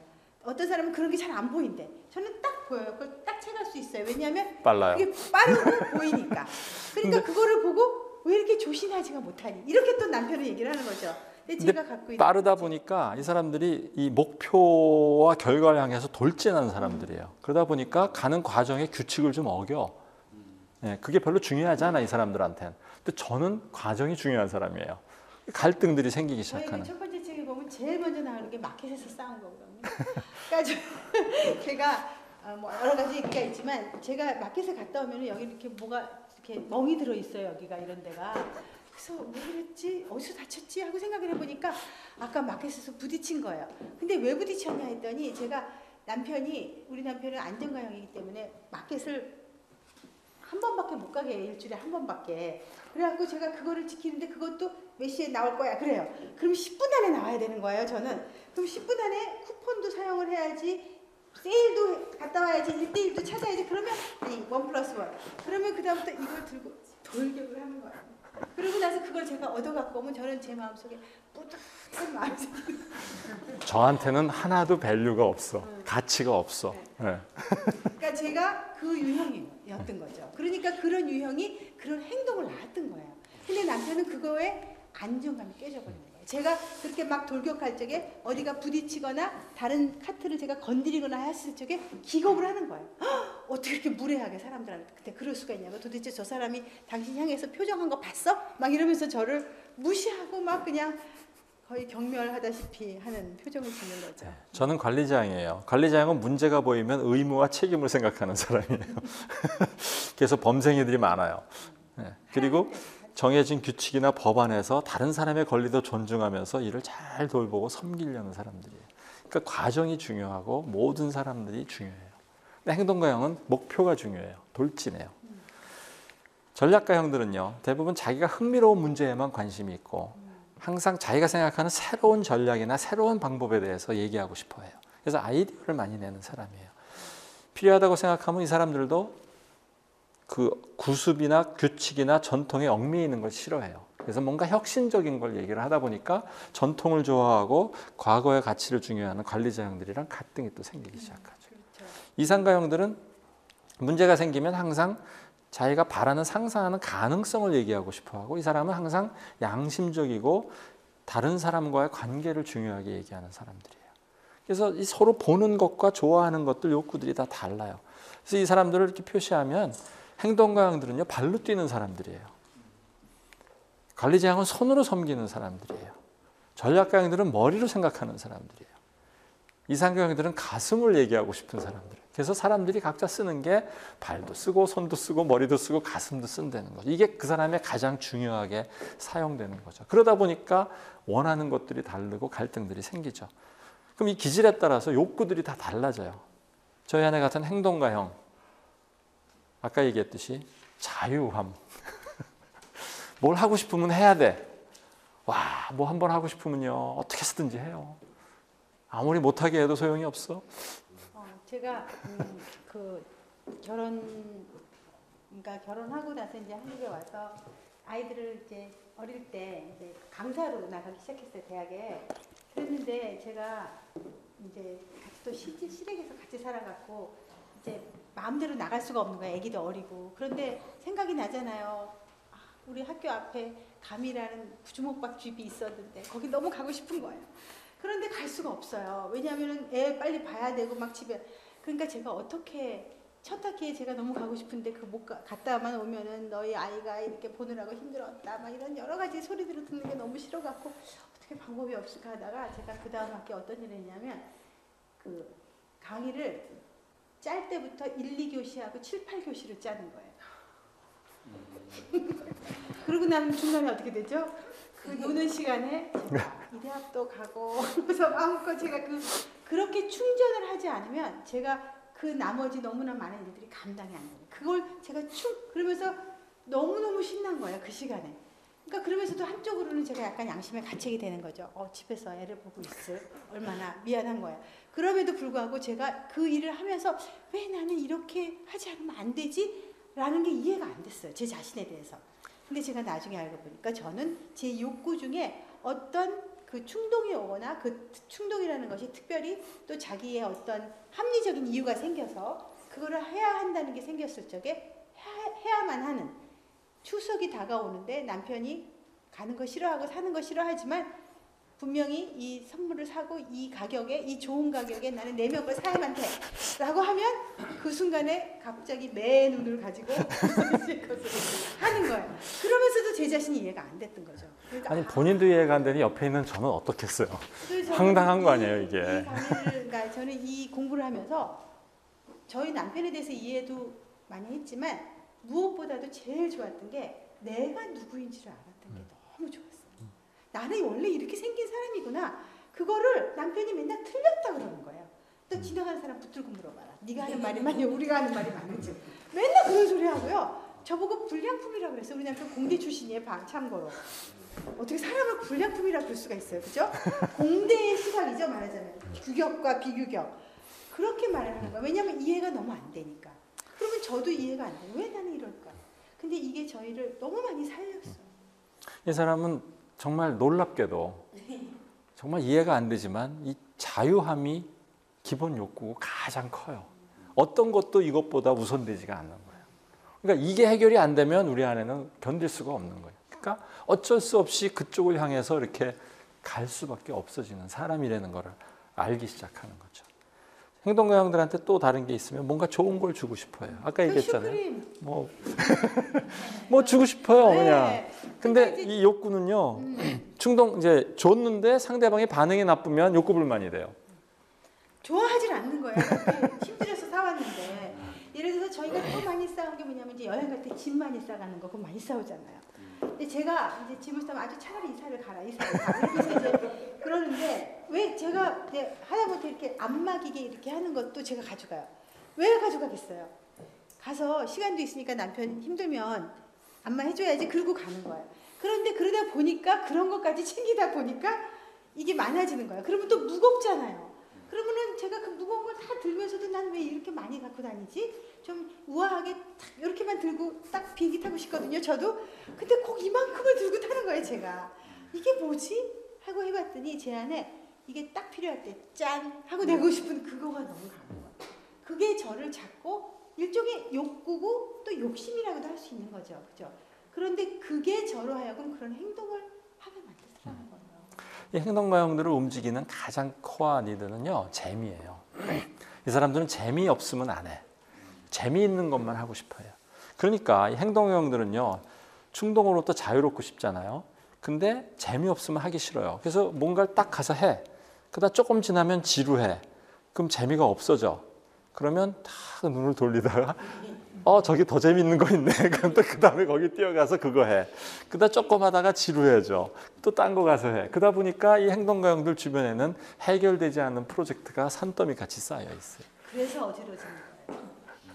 잠깐 질문 있습니다. 네. 근데 그런 분들이 네. 친구도 그렇게 사귀시는 것 같아요? 아니 꼭 그렇지는 않은 것 같아요. 친구 네. 사귀는 부분은 오히려 이상주의자 형들이 그럴 때가 있어요. 제가 그거는 달라요. 그러니까 그거는 경우마다 다르기 때문에 꼭 이렇게 나누지는 힘든 것 같아요. 왜냐하면 그렇지만 이 재미를 따라가는 거에서는 늘 친구를 찾죠. 이런 유형들은 친구 좋아하고 놀기 친구를 좋아하고. 찾고 그다음에 친구가 아니면은 자기가 흥미로운 분야를 따라가죠.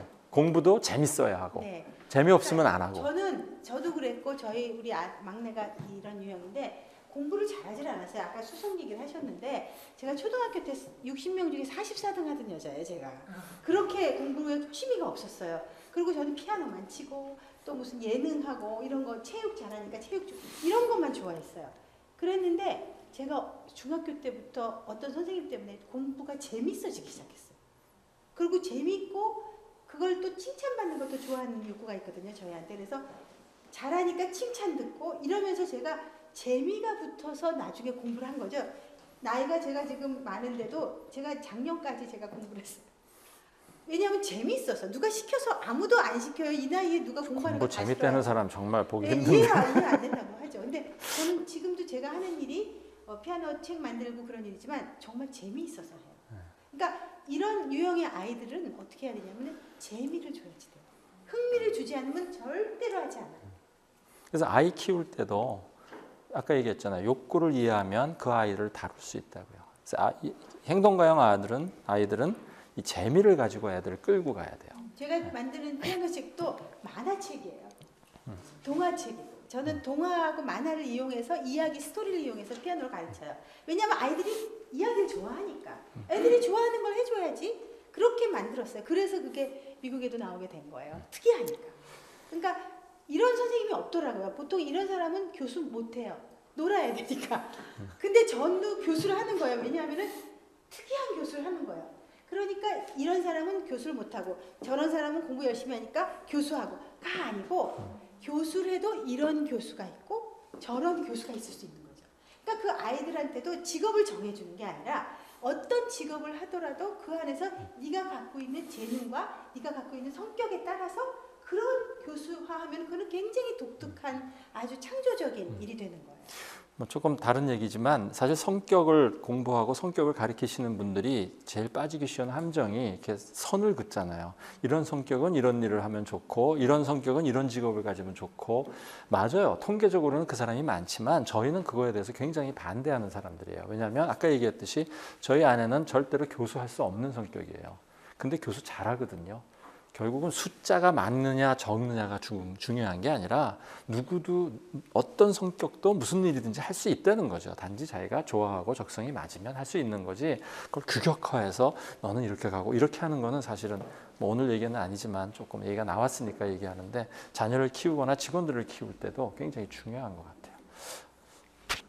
저는 관리자형이에요. 관리자형은요 소속감이 굉장히 중요해요. 어디에 속해 있고 가정의 하나 패밀리가 되고 이게 너무너무 중요해요. 그래서 대부분 관리자형들은 가정에 충실해요. 행복한 가정을 만들기 위해서 굉장히 애쓰는 사람들이에요. 그래서 가정의 관계, 어떤 모임에 항상 한 번 가면 소속하고 거기서 대부분 총무들 하고 뭐라도 하나 맡아가고 그러더라고요. 그리고 관리자형들은 굉장히 안정감이 필요해요. 아까 얘는 많이 얘기했으니까 저는 굉장히 안정되고 싶어요. 근데 이 소속감, 안정감들 아까 얘기했잖아요. 욕구는요. 내가 충족 안 하면 충족 못 시키면 욕구 불만으로 들어간단 말이죠. 욕구 불만으로 들어가기 시작하면 문제들이 커져요. 안정감을 시키기 위해서 주변의 모든 것들을 노력해서 안정을 시키는데 안 되면 포기해버리죠. 소속감이라는 건 이런 거죠. 특히 가족의 소속감, 남편으로서 소속감, 아내로 관계의 소속감을 갖고 싶어 하는데 아내가 자꾸 삐딱하게 굴면 어느 순간에 거절해버려요. 그래? 네가 자꾸 날 거절하는 거야? 그럼 나도 너 거절이야. 끝. 이게 소속감을 가진 관리자형들이 굉장히 무섭게 매정하게 어느 날 딱 끊어버리는 것들이 그런 것들이죠. 이게 다 뭔가 하면 내가 원했던 기대치가 안 되는 거니까 욕구 불만에서 나오는 화가 되는, 분노가 되는 거죠. 너가 자기가 이걸 해줬는데 그걸 안 하지? 그러면 나도 안 해. 이렇게 말해요. 그래? 나도 안 해. 그러니까 뭐야 이렇게 치사해? 내가 그렇게 말하죠. 근데 왜냐하면 그 본인이 갖고 있는 거에 대한 어떤 충성됨 때문에 성실함 때문에 그게 안 했을 적에 그대로 그것을 하는 경우가 있어요. 특히 관리자형이 갖고 있는 굉장히 그 강한 욕구가 뭔가 하면 책임감이에요. 이걸 의무 수행의 욕구라고 그래요. 이 사람들은 어느 조직이나 어디에 가든지 내가 할 일이 보이는 사람이에요. 그리고 그거를 하는 것이 마땅하다고 생각하고 그거를 굉장히 즐거이 해요. 그래서 파티를 하면 대부분 행동가형들이 열어요. 파티가 끝나면 설거지하는 사람은 대부분 관리자형 부인들이 설거지를. 집에 모임들이 있어도 이 행동가형이나 다른 유형들은 애들이 다 어질러놔도 그냥 막 가요. 그러면 꼭 뒤에 남아갖고서는 컵도 갖다 주고 설거지도 해주고 장난감도 치워주고 가는 부인들이 있거든요. 이런 부인들이 거의 다 관리자예요. 근데 문제는 책임감이 강하기 때문에 나의 모든 다른 사람들도 책임감을 갖고 해주기를 기대해요. 근데 책임감을 가장 안 갖고 도망 다니는 사람이 봤더니 행동가형이야. 그러니까 쫓아다니면서 잔소리를 해야 될 수밖에 없는 거죠. 그게 왜 그러냐? 내 욕구가 해결이 안 되고 있기 때문에. 아까 왜 여행 갔을 때 줄 서야 되느냐? 나의 안정감과 책임감의 욕구가 있는데 우리 아내가 안 하는 거가 난 너무 미안한 거야. 다른 사람들한테. 소속감이 있으면 거기 여행자의 그 선에 서 있어야지 되는 거예요.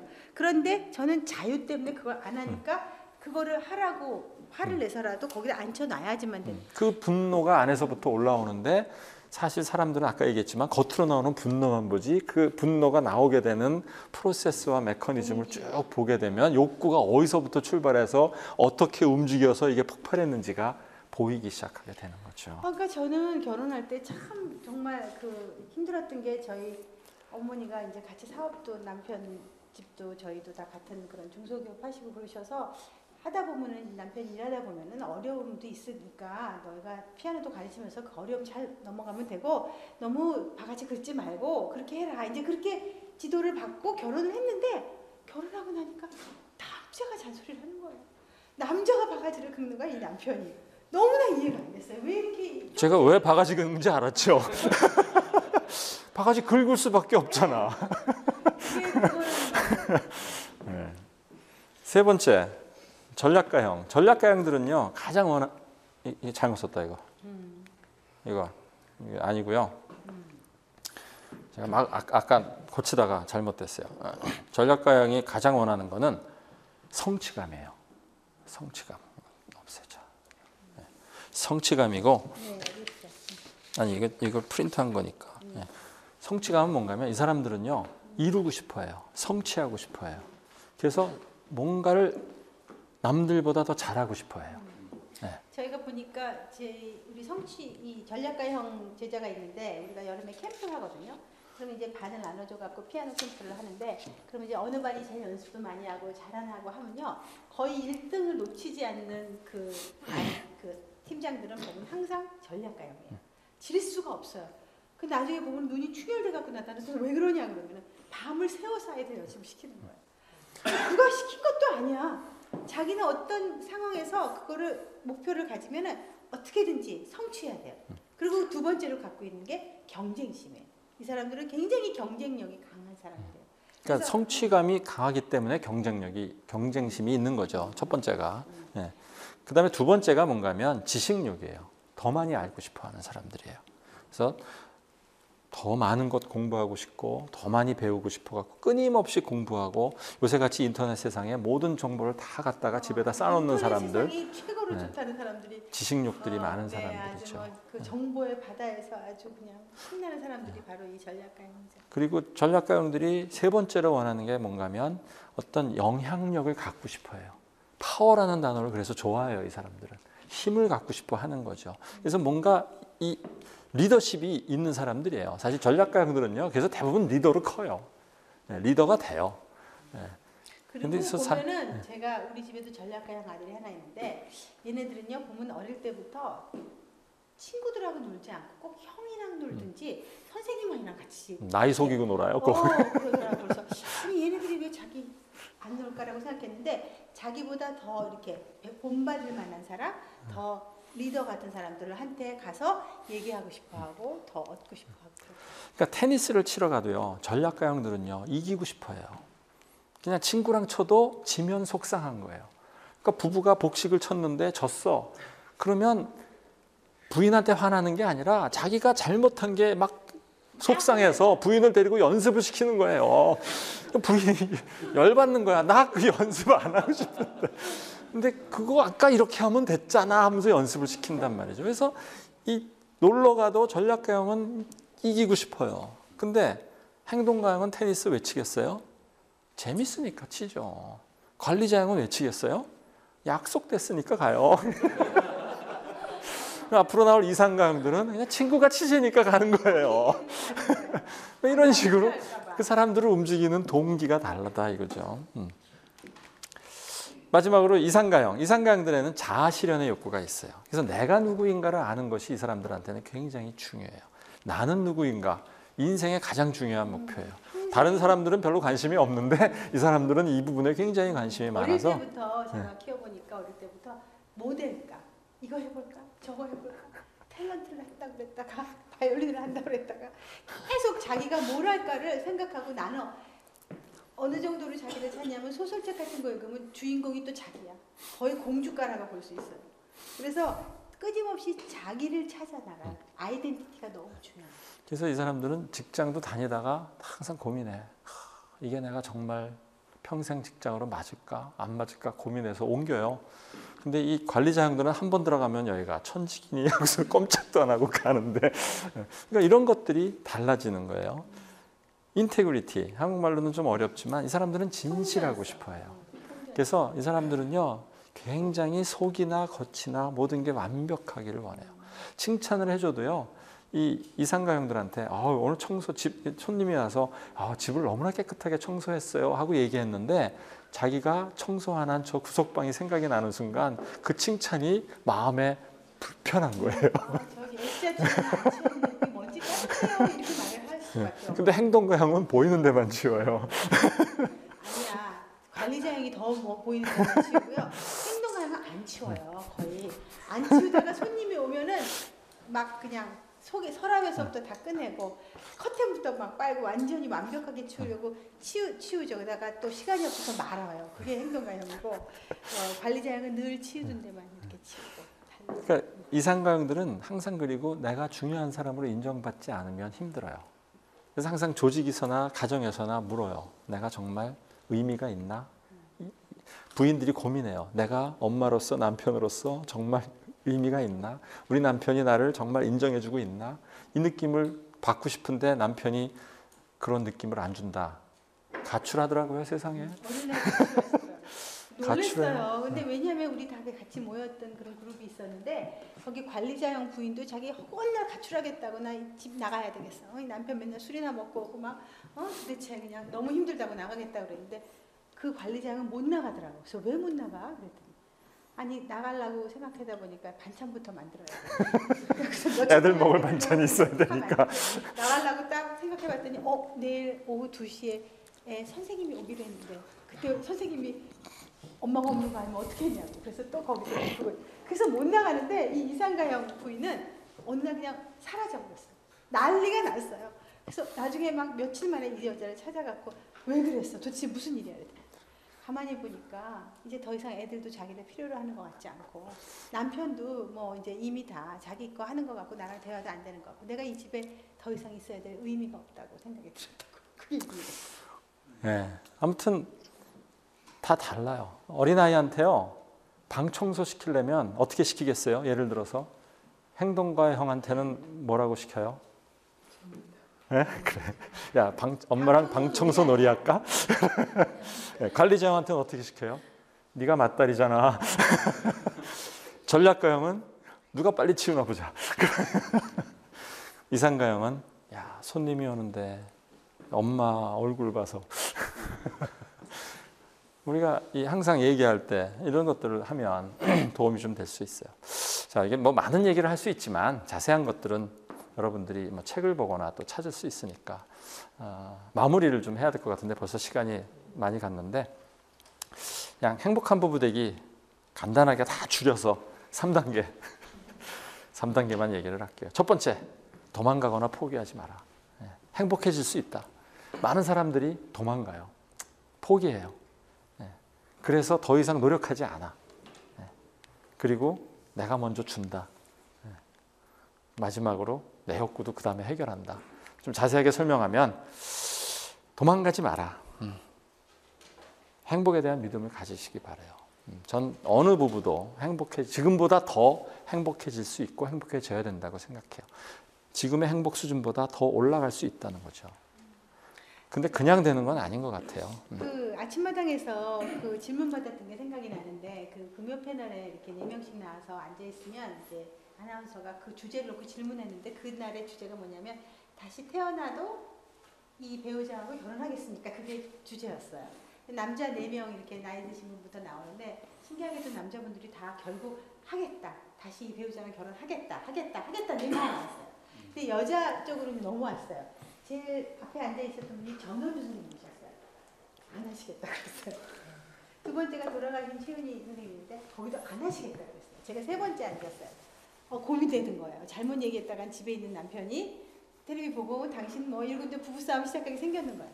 아, 지혜를 주세요 하고서는 이제 어떻게 할까 생각했는데 제가 생각이 났어요. 뭐라고 제가 얘기했냐면 그때가 한 27년, 결혼 27년쯤 됐을 때인데 이 정말 잔소리 쟁이에다가 완전 자기 본의에다 이기적이고 이런 답답한 이런 미성숙했던 우리 남편 다시 만나면 난 결혼하고 싶지 않다. 그러나 27년 동안 결혼에 대해서 노력하고 또 점점 더 나은 가정 만들려고 애쓰고 행복하게 할 거라고 믿고 이렇게 노력해온 그 남편 만나면 나 다시 결혼하겠다 그랬어요. 끝났어요. 전원주 씨가 나도 그렇게 말할 거야. 기억하세요. 갈등은 없어지지 않아요. 왜냐하면 서로 다른 욕구를 갖고 있기 때문에 제가 우리 아내랑 사는 한 영원히 그 문제는 해결이 안 돼요. 왜냐하면 이건 두 사람의 욕구이기 때문에. 제가 다른 여자랑 결혼했다면 다른 욕구 갖고 싸웠을 거예요. 욕구가 다른 거예요. 네, 또 다른 욕구로 싸웠을 뿐이지 갈등은 여전하다는 거예요. 많은 사람들이 갈등을 없애려고 그래요. 근데 문제는 세상에서 살고 싶죠. 갈등은 없어지지 않아요. 네. 갈등은 존재하고 이걸 어떻게 해결할지를 찾는 거예요. 그러니까 절대로 피하지 마시고 도망가지 마시고 적극적으로 달라붙어서 이제부터 해결하시는 거예요. 그리고 행복은요, 결혼만 했다고 얻어지는 게 아니에요. 엄청난 에너지 투입이 필요해요. 노력하지 않으면 안 되게 돼 있어요. 이걸 연력학 제2법칙이에요. 모든 거는 가만히 놔두면 망가지게 돼 있어요. 에너지를 넣어야 올라가게 돼 있어요. 행복하기 위해서는 연애할 때 들였던 에너지만큼 넣어야 돼요. 근데 안 넣어요. 그러니까 안 될 수밖에 없어요. 중요한 거는요, 많은 부부들 싸우는 거 봤더니 부부가 적군이에요. 무찔러야 될 적군이더라고. 대부분 부부는 다 알아. 내가 어떻게 어디를 누르면 저 사람이 뒤집어진다는 걸 다 알아. 그거 하면 안 되는 것도 알아. 근데 열받아갖고 그걸 밤낮 눌러. 완전 적군으로 생각하는 거죠. 부부는 적군이 아니에요. 부부는 한 팀이에요. 우리의 적군은 오히려 우리 부부가 행복하기를 방해하는 모든 외부의 것들, 뭐 상황, 환경, 뭐 모든 것들이 될 수 있겠죠. 부부가 한 팀이 돼서 어떻게 하면 행복한 부부 생활을 할지를 보는 순간 달라지기 시작해요. 이건 굉장히 중요해요. 왜냐하면 목표가 달라지기 시작해요. 많은 사람들이 부부싸움 할 때 저 사람만 바뀌면 쟤만 바뀌면 내가 행복해질 거라고 생각하는데 그 쟤가 안 바뀐다니까요. 네. 물리쳐야 될 접근이 아니라 우리가 한 팀이 돼서 행복으로 가야 되는 쪽을 보기 시작해야 되는 느낌이 그렇다고 내가만 바뀌어야 된다고 말하는 사람들이 많잖아요. 보통 강의들 들어보면 그러니까 내가 죄인 이런데 그러면 너무 억울하잖아요. 저는 그걸 그렇게 하고 싶지 않아요. 내가 하나 줬으니까 당신 하나 내놔. 그러고 싶어요. 그렇기 때문에 나 당신 욕구 채워줬지? 이제 내 차례야. 내 욕구도 좀 채워줘. 그렇게 해서 같이 욕구를 채워나가는 게 더 맞다고 생각하는 거죠. 두 번째 할 일은 피하지 않고 나서 그 다음에 뭘 해야 되냐? 내가 먼저 줘야죠. 내가 먼저 주려면 뭘 알아야 되냐면 상대방이 뭘 원하는지를 알아야 돼요. 예. 근데 사람들이 상대방이 뭘 원하는지를 잘 몰라. 제일 쉬운 방법은 뭐예요? 물어보면 돼. 안 물어보도 물어보면 돼. 그리고 연애할 때는 물어보지 않아도 다 알았어요. 어떻게 된지 안 하네. 막 주변에 친구한테 물어봐서 막 안 하네. 그죠? 네, 우리 생각을 바꿔야 돼요. 사실 받는 것보다 주는 게 받는 것보다 더 행복하잖아요. 내가 행복한 것보다 우리 배우자, 내 아내, 여자친구가 행복했던 게 더 행복했잖아요. 우리 다 그런 경험이 있는데 결혼하는 순간 바뀌어버린다는 게 문제죠. 네, 주는 게 행복해요. 상대방이 행복해져야 그 행복한 상대방이 나를 다시 행복하게 만들어주는 거지 상대방이 불행해졌는데 나를 행복하게 해줄 수는 없다는 거죠. 네, 황금률이죠. 네. 내가 대접받고 싶은 대로 상대방에게 대접해야지 그것이 나한테 돌아오게 돼 있는 거죠. 그러기 위해서 우리가 상대방에 대해서 알아야 돼요. 상대방이 어떤 사람인지, 어떤 욕구를 갖고 있는지, 어떤 성격인지 공부하셔야 돼요. 거의 비슷한 사람 없어요. 제가 보니까 같은 유형의 행동가형끼리 나오잖아요. 그래도 점수가 달라요. 그래서 더 외향적이고 뭐 덜 외향적이고 그렇게 다 다르지 이게 또 같아 보여도요. 부모가 또 달라요. 자라온 환경이 달라요. 그래서 같을 수가 없어요. 어차피. 이 마지막이 참 어렵고 중요한 건데요. 그 존재 자체는 그냥 인정하고 사랑해야 돼요. 저는 우리 아내가 날 미워해서 저런 행동을 하는 줄 알았어요. 저도요. 남편이 미워해서 계속 잔소리하고 그렇게 싫으면 왜 나 같이 살아? 그만두자고. 그랬다니까요. 나를 피말려 죽이려고 저러는 줄 알았어. 근데 그게 아니더라고요. 우리 아내는 그냥 우리 아내의 존재는 나를 사랑해요. 근데 우리 안에 해결할 수 없는 욕구와 한계들이 있어요. 정리가 안 돼요, 우리 안에는. 아무리 노력해도 안 돼. 그거는 우리 안에 한계예요. 한계라는 건 할 수 없는 거예요. 내가 할 수 없는 걸 하라고 아무리 얘기해도 그 사람은 못 하는 거예요. 그 한계는 그냥 그래, 넌 안 되는구나 하고 넘어가 주지 않으면 줄 수가 없어요. 그래서 이 부분이 우리 남편이 맨날 애들을 좀 빨리 재우라는 거예요. 집에 들어와 자기가 들어올 땐 애들이 딱 자고 있어야 된다고 생각하는 거죠. 근데 저는 막 레슨 하랴 뭐 밥하고 뭐 그다음에 내일 강의 준비하고 다 그 시간에 잘 수가 없어요. 그러면 맨날 그것 때문에 싸웠어요. 그래서 당신이 잘하는 거 해줘. 당신이 재우고 당신이 잘하니까 그런 건 당신이 해줘. 그렇게 하는 거죠. 네, 마지막으로 상대방 것만 해결해 주면 안 되잖아요. 내 것도 해결이 돼야 되죠. 그래서 내 욕구, 내가 정말 원하는 5가지가 뭔가 그걸 알아야 돼요. 그래서 이거를 해결해 달라고 얘기할 수 있어야 돼요. 그리고 부부 생활 수칙, 제 책에 보면 그 어떤 신혼 부부와 저는 이제 주례를 잘 안 써주지만 주례 쓸 때 숙제 3개를 안 해오면 안 써줘요.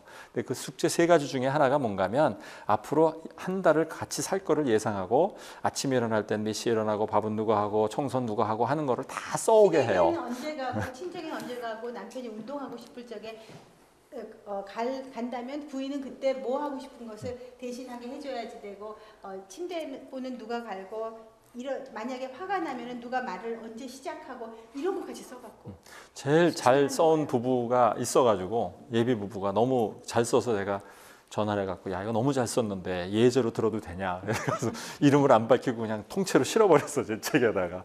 근데 이게 왜 중요한가면요 이런 갈등이에요. 그냥 결혼을 했어요. 너무 사랑하는 사람 결혼했어요. 남자가 결혼했어. 오랫동안 아침밥도 못 먹고 혼자 살다가 드디어 결혼해서 내일서부터 아침에 진수성찬이 나오겠지 하고 다 아무 말 안 하고 기다리고 있는데 밥이 안 와요. 보니까 부인은 아침 안 먹는 집안 출신이야.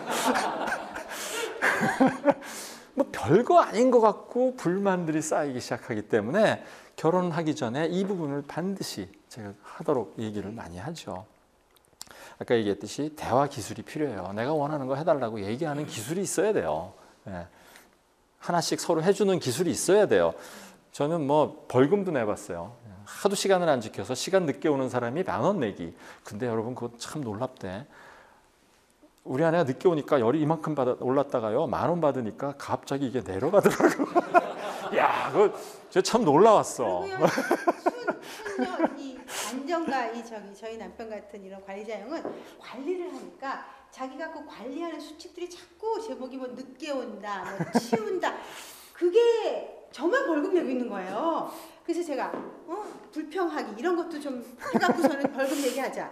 저는 불평 같은 거 안 하지만 남편 불평 많이 하니까 말하자면 그런 것도 기준이 돼야 되는데 맨날 저만 벌금 내는 수칙만 만들어 놓고 있더라고요. 그러니까 이런 것도 공평해야지 된다고 제가 그랬어요. 근데 하여간 가장 중요한 거는 어느 순간서부터 욕구가 내 안에 보이기 시작해요. 욕구가 보이기 시작하면요, 내가 바깥에서 내 욕구를 이렇게 바라볼 수 있어져요. 그리고 그 욕구를 내가 다스릴 수 있게 돼요. 그래서 더 이상 그 욕구가 나를 지배하지 않아. 물론 나를 힘들게 하기도 하지만 욕구가 올라오네 딱 느껴지면 그 순간서부터 그 욕구를 바라보고 해결하는 나만의 프로세스를 만들 수가 있어요. 고수가 돼야, 내공이 좀 쌓여야 되지만 어쨌든 욕구를 바라보면 그것이 되기 시작한다는 거죠. 그래서 이런 것들을 자꾸 통해서 사랑의 감정 계좌를 올려야 돼요. 욕구가 충족이 되면요, 감정 계좌가 플러스로 올라가요. 그죠? 그러면 행복감이 상승이 되죠. 내가 행복감이 상승이 되면 상대방의 욕구를 충족해주고 싶어요. 사랑하니까. 상대방이 해주면 배우자가 행복감이 올라가요. 그럼 또 나한테 다시 욕구 충족을 해줘요. 이렇게 돌고 도는 게 사랑의 감정 계좌가 선순환이 돼서 점점 올라가는, 이쪽으로 우리가 걸어가야 되는데, 그렇지 않고 욕구 불만으로 가면 감정 계좌가 마이너스가 되고 행복감이 감소되고, 그러니까 어떻게 돼요? 포기하거나 욕구를 충족할 다른 대안들을 찾기 시작하죠.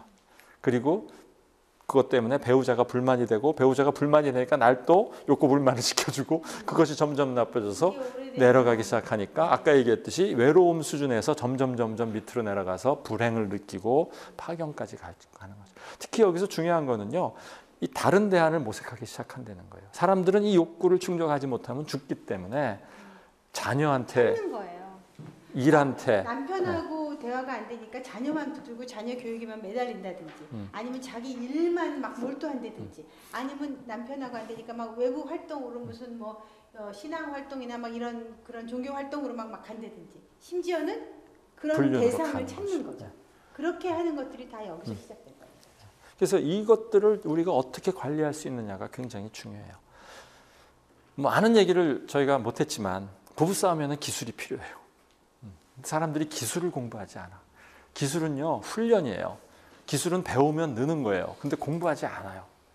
제가 옛날에 봤던 굉장히 재밌었던 영화가 있었어. 싸움의 기술. 되게 재밌었어요. 밤낮 터지는 고등학생이 싸움의 전설적인 고수 만나서 싸움을 배우는 건데, 거기 이런 말이 나와요. 싸움이란 머릿속으로 하지 말아야 한다고 생각하면서도 끌리는 거래.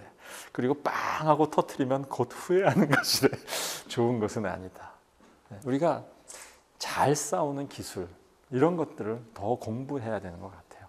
오늘 뭐 이 마무리 쪽에 시간이 많이 없기 때문에 제가 많은 부분을 얘기하지는 않았지만, 여러분들이 다른 데서나 또 책이나 이런 걸 통해서 얼마든지 공부하실 수 있을 것 같아요. 중요한 거는 아까 얘기했듯이 절대로 피하거나 도망가지 말고 더 행복한 가정이 되기 위해서 노력해야 된다는 거죠. 그것만 되면 그러기 위해선 지식이 필요하고 행복해질 수 있다 하는 겁니다. 장시간 들어주셔서 감사합니다. 고맙습니다.